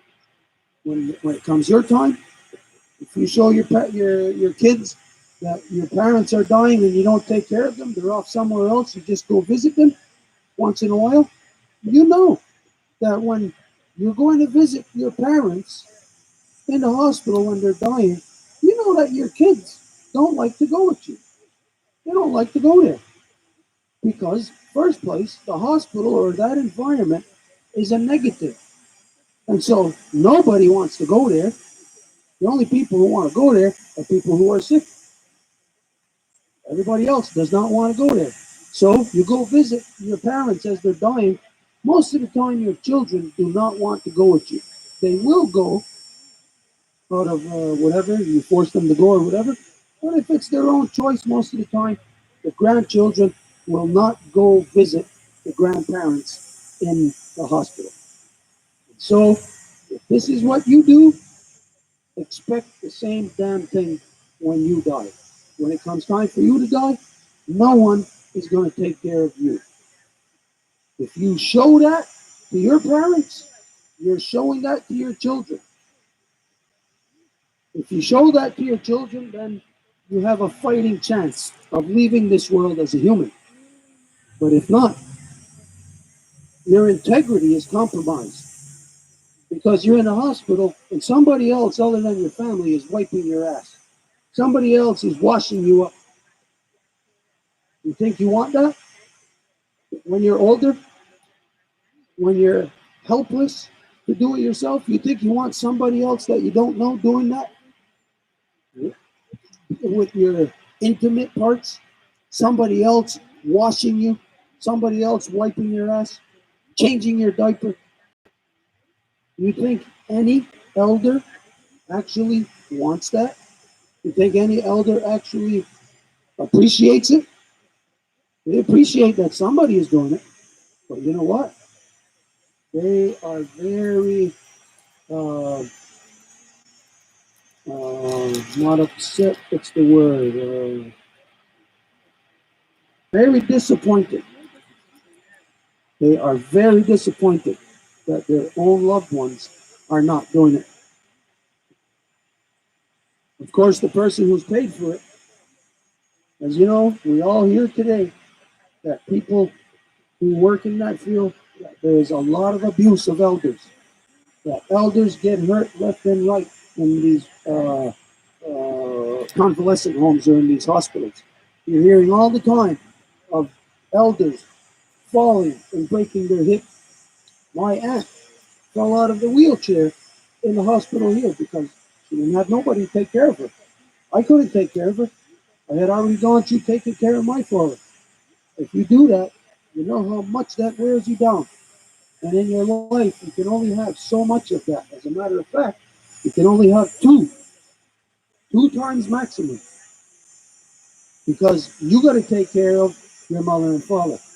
They got to take care of their mother and father. All of us have that burden, that responsibility to take care of the ones that brought us into the world. So what has to change about how we are dealing with our loved ones when we're approaching that time when they're ready to leave? Everything has to change. So when we're looking at everything, there has to change, meaning we got to change and adjust. We got to drop everything. I had to drop everything. Couldn't go to work. If I was able to, it was only sparingly here and there. just to scrape whatever scrapings I could get to stay alive. But if I had to do that, then you have to do that. If you don't, what's going to happen to your parents when they die? When they're approaching the time to die? And you think that that is going to settle okay with you by putting your parents in a convalescent home or a hospital, and you think it's okay? You wait and see when you're on your deathbed, and you're going to find out how not okay it is. Because it's at that time, like we said, at the end of your day, the only thing you got left is your memories. And the memory you're going to have about that most important process of the life cycle of being born and then dying, you are not going to have a complete memory. You are going to have sorrow in your heart because that cycle is not completed.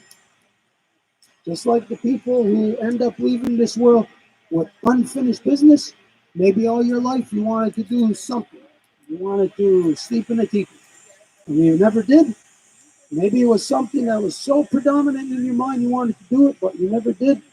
On your deathbed, that's where you are going to know that you have been compromised. That's where you're going to feel it. I should have done this, but I didn't. Why didn't I? What prevented you? You're going to think, I should have taken care of my parents. Why didn't you? What prevented you from taking care of your parents? We could examine, and it comes down to money. You can't afford it. When I took care of my father, I couldn't afford it. Before he was dying, on his way down, I couldn't afford it. Nobody actually can. This is the way the system is designed against humans because nobody can afford it. When you are taxed by the schoolyard bully, you can't afford to give your lunch money to the schoolyard bully. You can't because it's yours. So nobody can afford to take care of their loved ones when they're dying because of this money that people are locked into, this corruption. It changes, it alters absolutely every aspect of the human experience. It reduces your human experience to being subhuman. And again, when you're on your deathbed, that's when you are going to feel it. That's when you're going to experience the pain. And you're going to say, you're going to kick yourself in the ass for not taking care of your parents as they approach their death. So, what I learned is that we need a community. If it was not for Edith, Mary Claude, Stone, and the rest of the people, and even when she came just to take pictures with my father to be there, that she brought happiness to his heart at that time. If it was not for everybody else, I would not have been able to do that. Which shows us that even though it's the responsibility of the daughter or the son to take care of the mother or the father, it takes a community. You need a community in all things. Women need a community in order to protect themselves from the oppression, rapes, and murders of male dominance that has been forced down your throats now for thousands of years. You need a community for this. At home, in your own house, you can have a relative state of peace, but you're connected to the outside world. And that outside world is the realities of what you got to deal with. And you know that you are going to need a community. You are not going to be able to get through with the way that this world has been abominated to being existed solely under all our decisions, solely under economics. Not through love, not through our personal integrity, solely economics. And so this is what has to change when we are dealing with our loved ones approaching death. We have to take care of them. We have to have a social network established before it happens, so that when it happens, that it is an easy transition. Not so much for you, The hell with you, because you're alive. You're not the one dying. It's your parent. You got to sacrifice the way they sacrificed for you. When you were a baby, anybody who's had a baby or taken care of family, you know it's a sacrifice. So, you know that your mother and father sacrificed for you. And so, reciprocity, we must sacrifice for them. And then our conversation will be complete. It will be a good, solid conversation. And this is how we honor our bloodlines, how we honor the ancestors that came before us, because all of them took care of us. I don't care if it was your great, great, great, great, great grandmother, grandfather, 5,000 years ago. They took care of you. In order for you to be here, those ones 5,000 years ago, it was because of them. It was because of the ones 10,000 years ago. It was because of when our loved ones looked like this. When our loved ones look like dinosaurs, because this is our early evolution. It was them taking care of us. And this is a reality. Just by them living, by them going through their daily living process, is what provided for us. And then, in this one aspect, look at how we treat them. Look at how we treat dinosaurs. We desecrate their whole existence just so that we can drive in our cars or fly in our airplanes or go on our boats or have plastics. So we desecrate our dead. It is something that is now intrinsicated into the human existence. To desecrate the dead, to disrespect the living, and to put burden on those that are here now in the present time. We put burden on economic burden, where you can't fulfill your love to your mother and father. This is an insanity, a corruption of life overall, through the whole broad spectrum of life, throughout the universe, the waterverse. I don't care where you will go, I'll say the worst place in the waterverse will be right here on Earth. Because this is the place that does not take care of their dead, that does not care about the living, does not care about the faces yet beneath the earth. This is the place that is the abomination in all creation. Here on earth, as a result of the corrupt male dominant warring mentality, it has corrupted our entire life experience. And again, like we said, everything from the way we brush our teeth to the way we wipe our asses and everything in between, that is what is wrong in this world. And that is what we must correct. This is the purpose of addressing all the things that we are addressing, that we become aware of in the law recital. It empowers us to confront those things, to address those things. So now, the final thing that you will address is how you deal with your loved ones once they are dead. So this is what we will do now. We will go into the funeral address.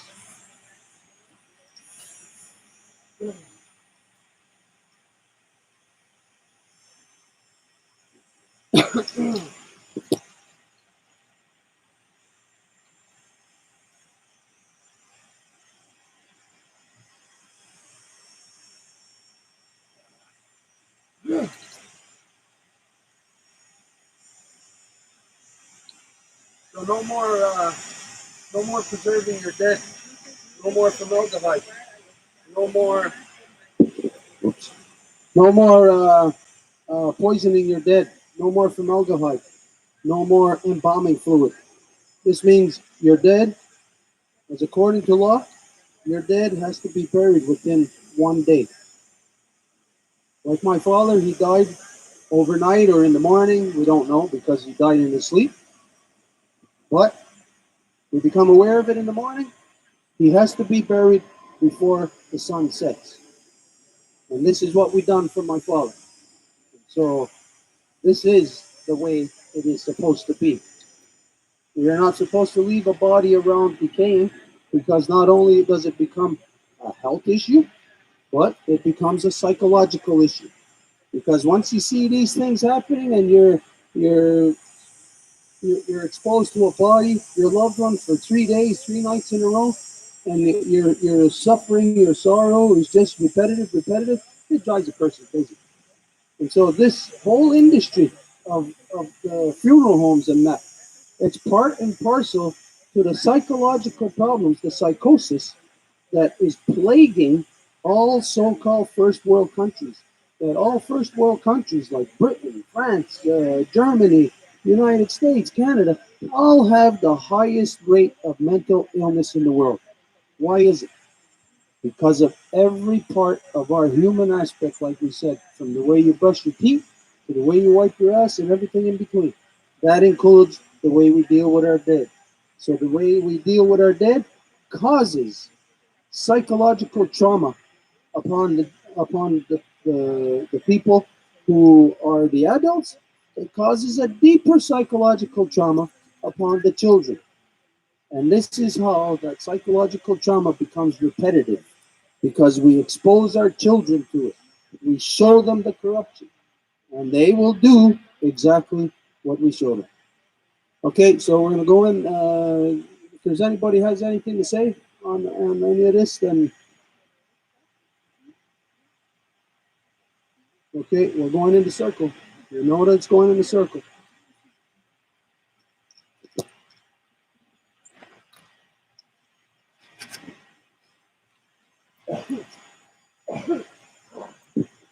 Hello, my name 1212. My name is Marie-Claude. I am the great daughter of Yvette and the daughter of Francine. I would like to add in the circle the reality of a pharmaceutical company. Uh, with the Longhouse a few years back, we actually met with this decision maker of the city of Montreal in relation to the wastewater and how to deal with it.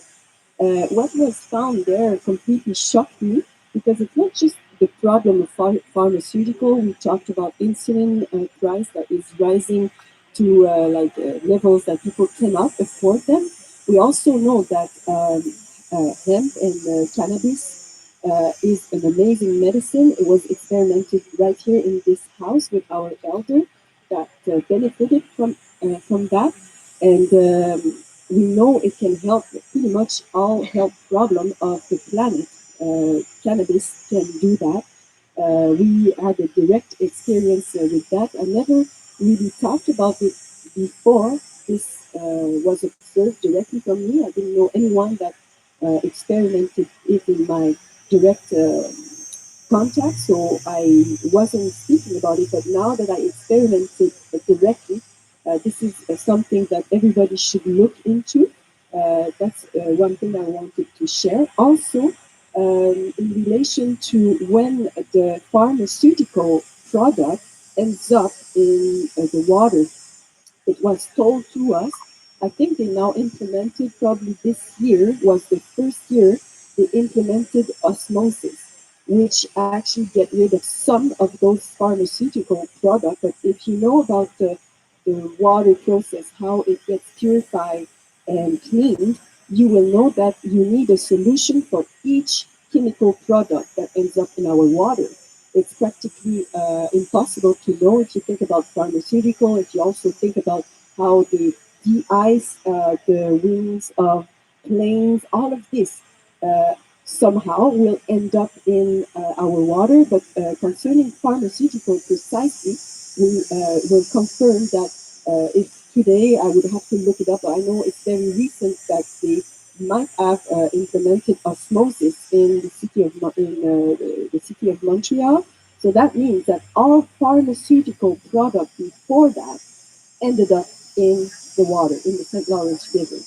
That's completely crazy. We know that male fish in the St. Lawrence River actually have ovaries. We know that there's amount of hormones that go into the water that is actually absolutely unacceptable. So now they got rid of the problem of, say, uh, human waste going into water. So you might think that the water is cleaner, but it's actually completely the opposite. Because think about hormone, think about antibiotics, antidepressants, all of these antibiotic I mentioned. Anyways, you know that there are quite a few that will end up in the water.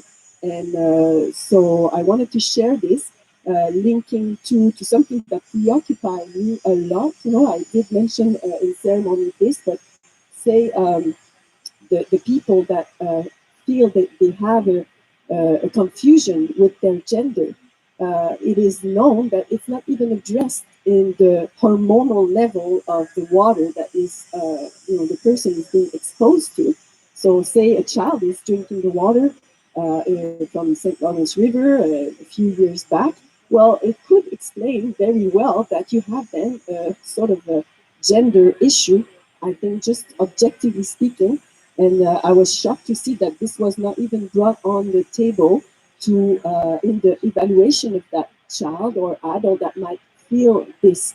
We all know also that hormones are very present in our food as well. So I think pharmaceutical industry must be addressed because they know cannabis works really good. Cannabis has no side effect in any way, not only in the person's body, but also in nature. Once it gets in nature, it just is part of nature, which is completely the opposite with pharmaceutical. When they create a product, they don't even care if once they end up in nature, they cause extreme destruction. So I wanted to share this. Thank you.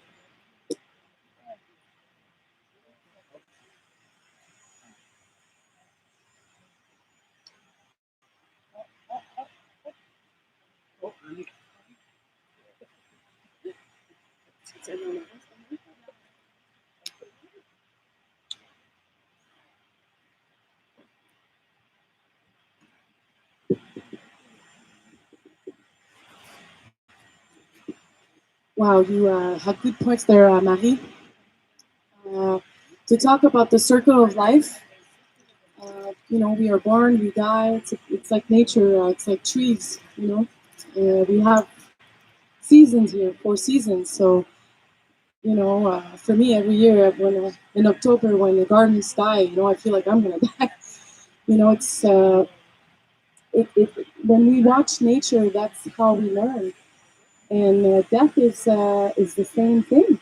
The leaves die, and then it's gonna rebirth. So once we die, we leave this world. It doesn't necessarily mean it's the end. You know, I believe in life after death. I believe in my trees. I believe in gardens. If a garden dies and it could grow back again, it's the same thing. So, what Stuart was saying about all the chemicals that we put in our beloved when they die, that's absurd. I don't understand. Even when I was a young child, I was traumatized to see my grandmother, in she was dead and she was there and they put like all of this weird makeup on her and she even looked like herself and I was really, really traumatized and I asked questions to my dad.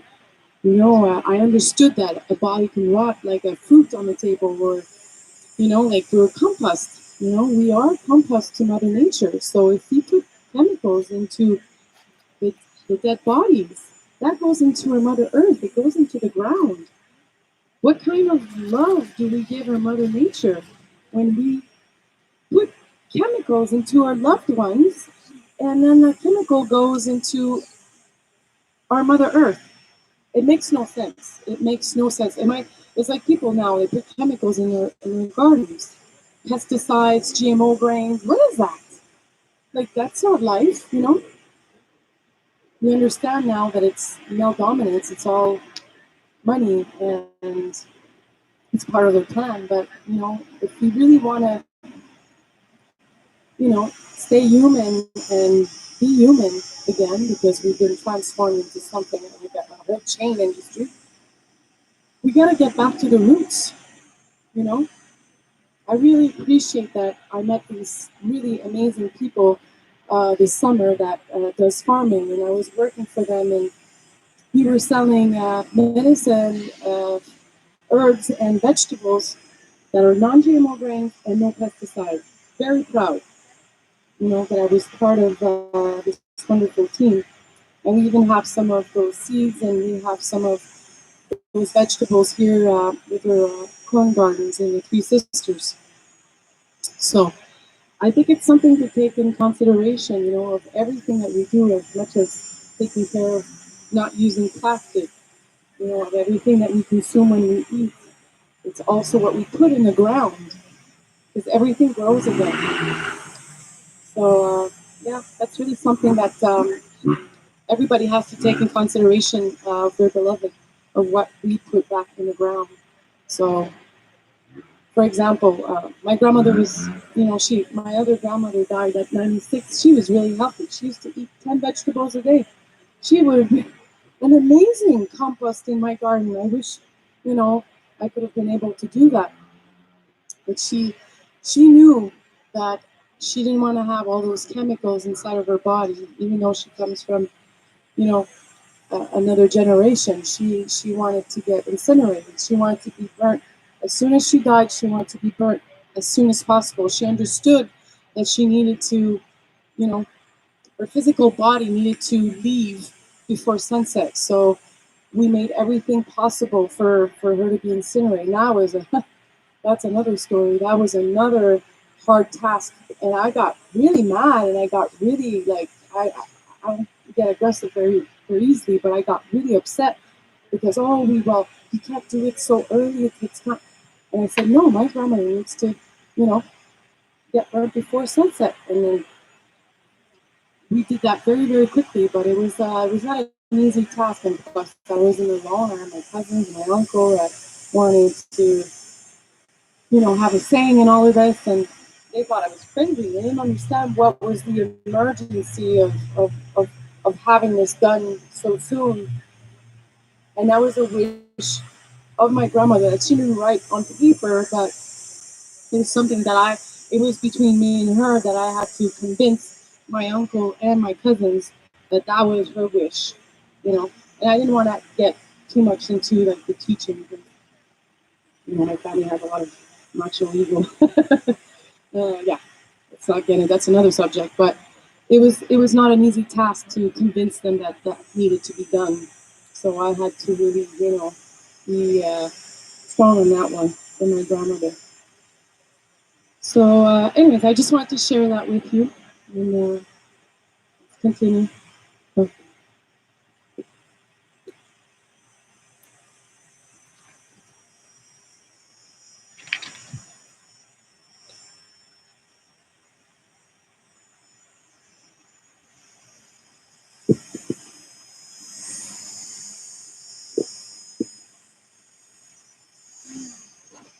Hi, I'm Matthew. Barabito, Brenda Rablia. Speaking to say after to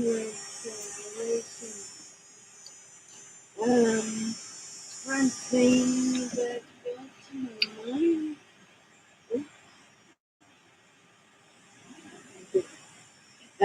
First thing that got to my mind is this expression we have when we say unconditional love. I think this, maybe I'm wrong, but this should refer only to babies, because babies don't know, when they need to poo or whatever, or cry when they're hungry. They need our love.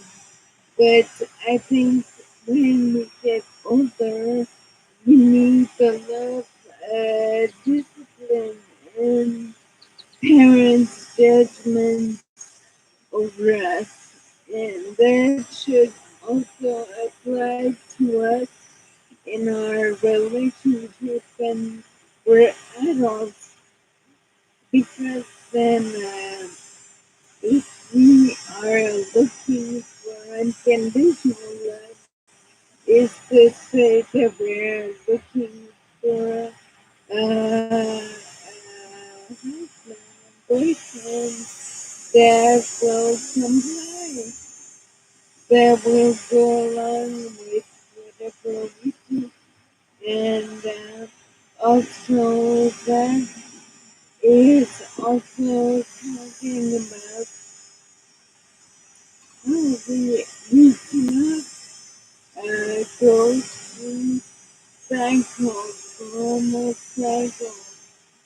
I'm meaning parents want to stay young, like physically, some people will go through, let's say, through aesthetic operations and then things and stuff to stay young.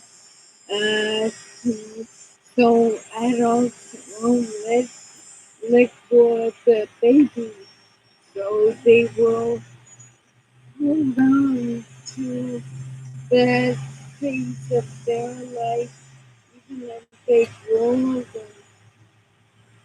I would say also that we were those babies that been let go.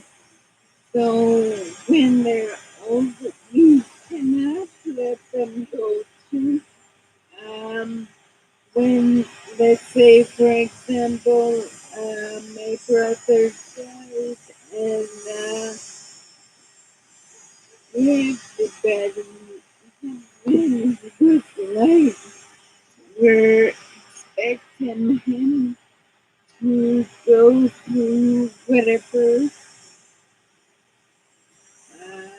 circumstance.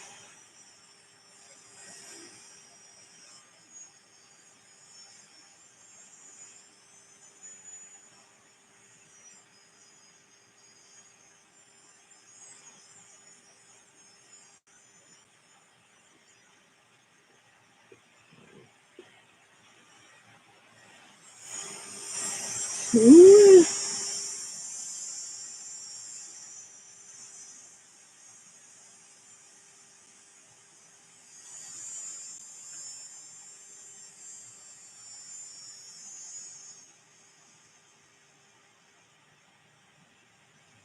yeah, to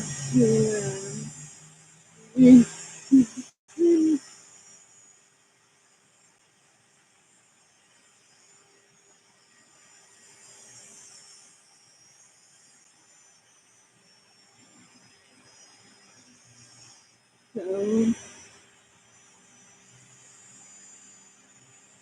I think humans have a little bit to know about living your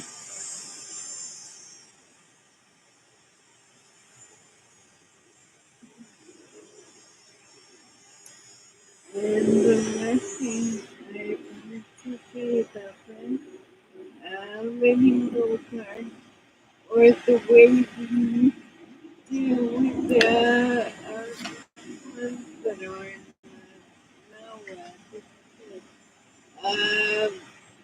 I can say that it's kind of redundant because those uh, okay, because we go through some kind of repetitive psychosis, like the people that go through hard, uh, it's murders or stuff like that. I have an auntie Joe whose husband has been killed because he was in the police in whiskey. And, every time she goes back to the great huge doctor. For most people, it's hard when we go back to the grace of the loved one, and so it puts you in a state of mind that is, uh, like you were saying, it's again, you it's just time again. So I'm saying we have to growing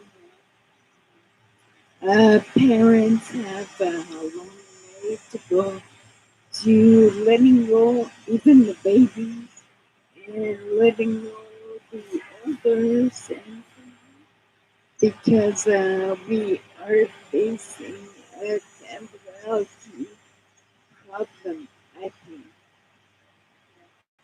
That's it.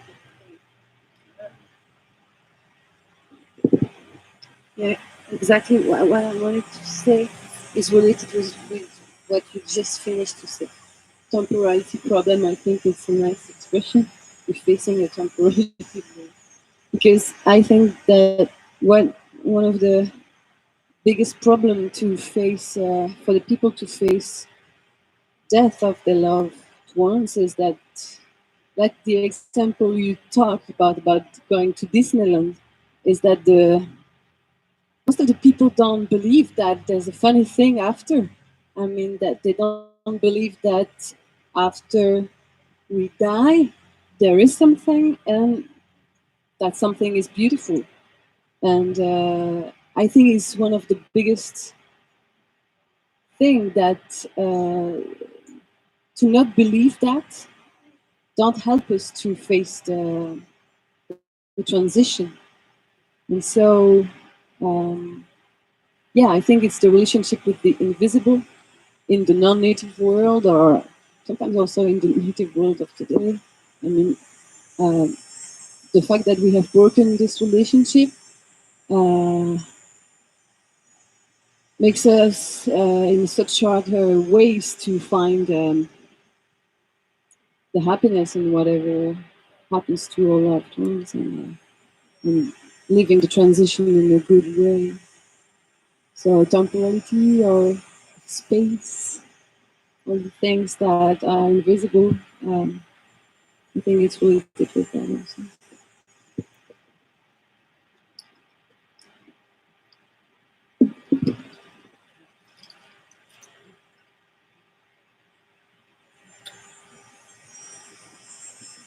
All right, well, a couple of things to address some that what everybody said. Uh, First off, for us to deal with this collectively, like we said, we need to have a community to take care of our loved ones as they're approaching death. We need to have people who are aware of the circumstances or the conditions that are there, because the fact is that what do any of us really know about death? We don't experience it every day.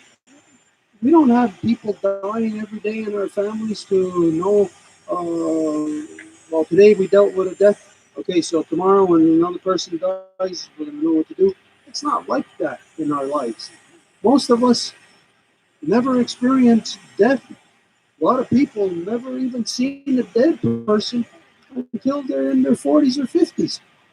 You know, this is a fact of today.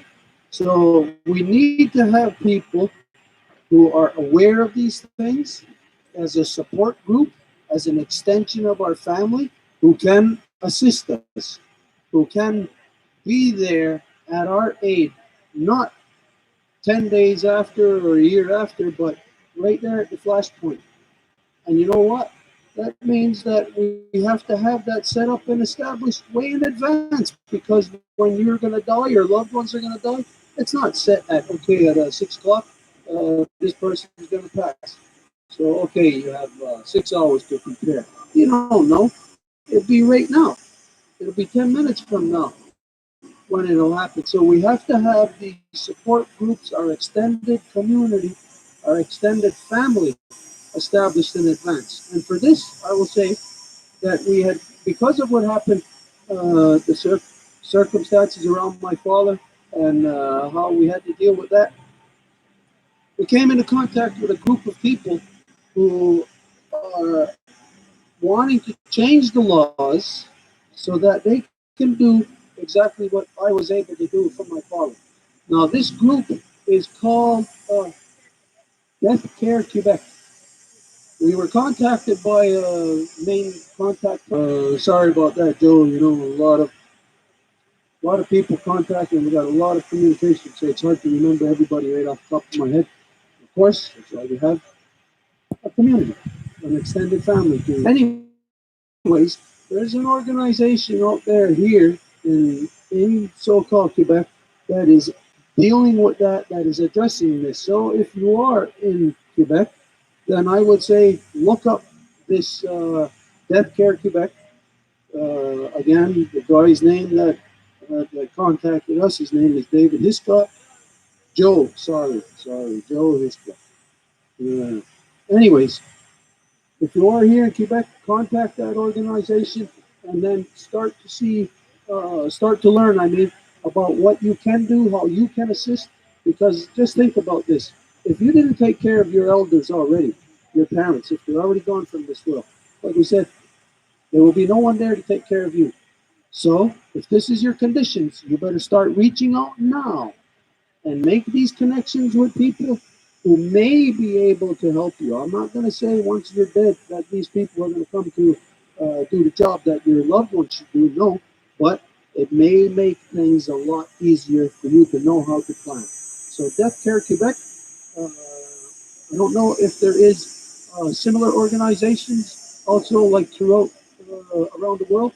There must be. Seek them out.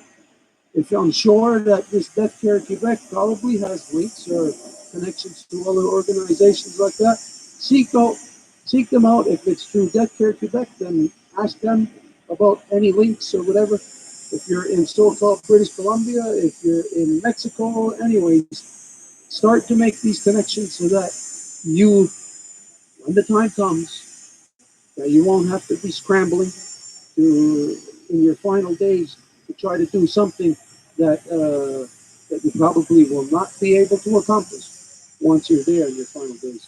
Okay, there's that. There's this other thing that was mentioned about cremation.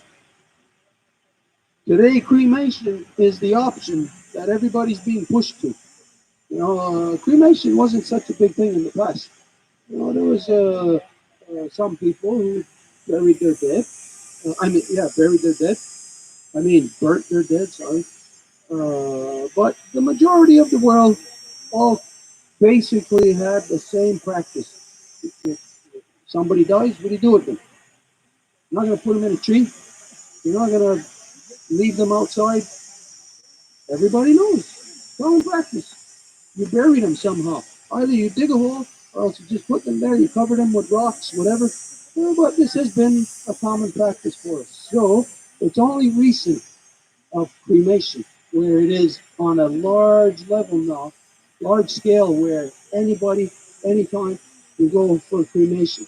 Because to do it on a large scale, nowadays, it's through such a way that they're using either natural gas or propane or something to burn your elders, your dead, to ensure that their whole body burns. Now, before, a lot of people used to do this where like take for instance the plains people. Some plains would burn their dead. You know, you hear in Viking movies, you see, well, they burned their dead on boats. You hear of like in the Ganges River, uh, people burn their dead on the river. This takes a lot of wood. Takes a lot of wood to do that. And as we know that as wood is disappearing, then it's harder and harder to do that in a good way with wood. So nowadays everybody's doing it with gas, propane, whatever. So this is a negative. When you bring your loved ones to a funeral home and there's the option of having them cremated, you know how they're cremating them. They're not going into the bush and getting a bunch of wood and putting them on a pile and setting that on fire. They're burning them in a crematorium, which is a furnace powered by some type of gas, some type of fuel, which means there also is a negative, maybe even more of a negative than the other option of putting formaldehyde in the body. So the cleanest option is to bury your dead within the day. This is the cleanest option. Now, I'm not going to tell you this is law, this is what you got to do. But when we examine the cleanest option based on what we are all confronted with, an environmental crisis. Now, in that environmental crisis, does it make sense for every funeral parlor in the country, every funeral parlor in every country, having a crematorium where, okay, it's to burn this person, okay, so maybe they only got one person to burn today. Now they're wasting all of that fuel, which is actually further destruction to our Mother Earth for just one person. And then another person comes in 6 hours later, they got to fire it up all over again. So it is actually more of a strain on our ecosystem to burn people in the way that people are being cremated today. So, what we talked about earlier is looking at options here. If you still want to be burned, well, let's look at an option. Let's look at a major city like Montreal. Montreal has a couple of incinerators on the island of Montreal that they incinerate their garbage, but they use it also as a generating plant because in incinerating they recycle, they use the heat to generate energy. Now, why should there be an incinerator plant there that's going constantly and one in every funeral home that is fired up only periodically, which takes, again, more juice, more destruction on our Mother Earth? Why can we not, if you insist on cremation, why can they not be cremated in the incinerators? It's something to look at. It's something to consider. Right now, I don't know all the ins and outs about that, all the logistics, but we can see there's an incinerator that's going 24 hours a day. Every city has these. Now, if there's an incinerator going 24 hours a day, let every funeral home that has requests for cremation, let every funeral home all have those bodies be shipped to that incinerator and have them burnt in that incinerator. In that way, they'll also be conducive to the ecosystem because they will also be going, in their bodies being burned, they will be turned into energy, which right now, the matter of fact is you are using that energy anyways. That you're using it, pulling it out of hydroelectricity or coal burning generating plants or nuclear plants. You're using electricity that is being, no matter what, a negative draw on our Mother Earth's life force. So when we consider all these things, we can incorporate some of these corruptions. Like if we see 5 corruptions, what if we incorporate them to end up having only 2 corruptions? We will eliminate 3 corruptions, possibly. But there is this fact of a bunch of negatives of what we're doing. If we include them or combine them, we will reduce the amount of negatives as to what we are inflicting into the world. So, that on cremation, we have to re-examine of cremation. Just like, that in this world, there's species are becoming extinct every day. We know that whales are becoming more and more extinct, more and more endangered. So we put the United Nations put a moratorium on killing whales in 1978. So that meant that a lot of people who were accustomed to killing whales up to that time, they're supposed to stop. So we can determine that in corrupted behaviors, other corrupted behaviors that we are doing, inflicting upon the environment. And here's one area where we can see that cremation of humans can be incorporated in the incinerating plants that every city has. Is it going to matter to your loved one if they're getting burnt in a pile of garbage? Is it going to matter to you? Well, if it's going to matter to you, then deal with it this way, that you can say then that your parent or your loved one, their body, their final act was going to help the ecosystem by eliminating other negatives and incorporating those negatives together. This is a conscious choice that humans can make right now. It's a huge change that can be made immediately. All there has to be is the public opinion, the public awareness, and identifying. You got an incinerator in your city? Make it available for this. There is no health issues in that because right now, where people are getting cremated is in a funeral parlor, and you may not even know, right next to your house. You may not even know that people are getting burnt. Their bodies are being incinerated, uh, cremated, right next to you. There's no health concern. There's no health concern if they're burned in an incinerator. In incinerators today, there is within the chimneys the technology they have to recycle the exhaust, anyways. So if there is an imagined health concern, then eliminate cremation altogether if there's a health concern. There obviously isn't. So we can incorporate. Let's start burning our dead. If somebody insists on burning them, cremation, let's start doing it in the existing incinerators that are in every city. Isolate down that problem. Break it down as much as possible.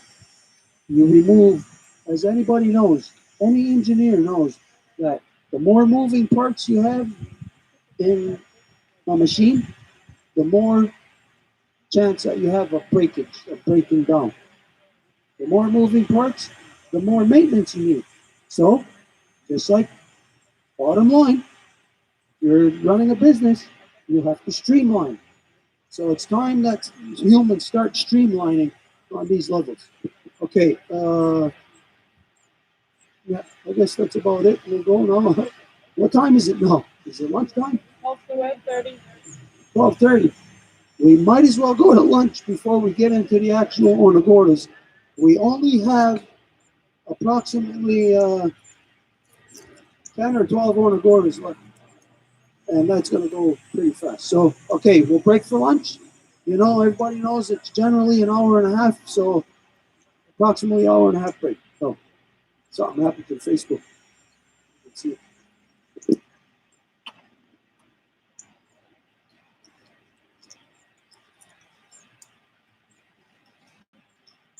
Oh, there were some good things addressed there today. Yeah.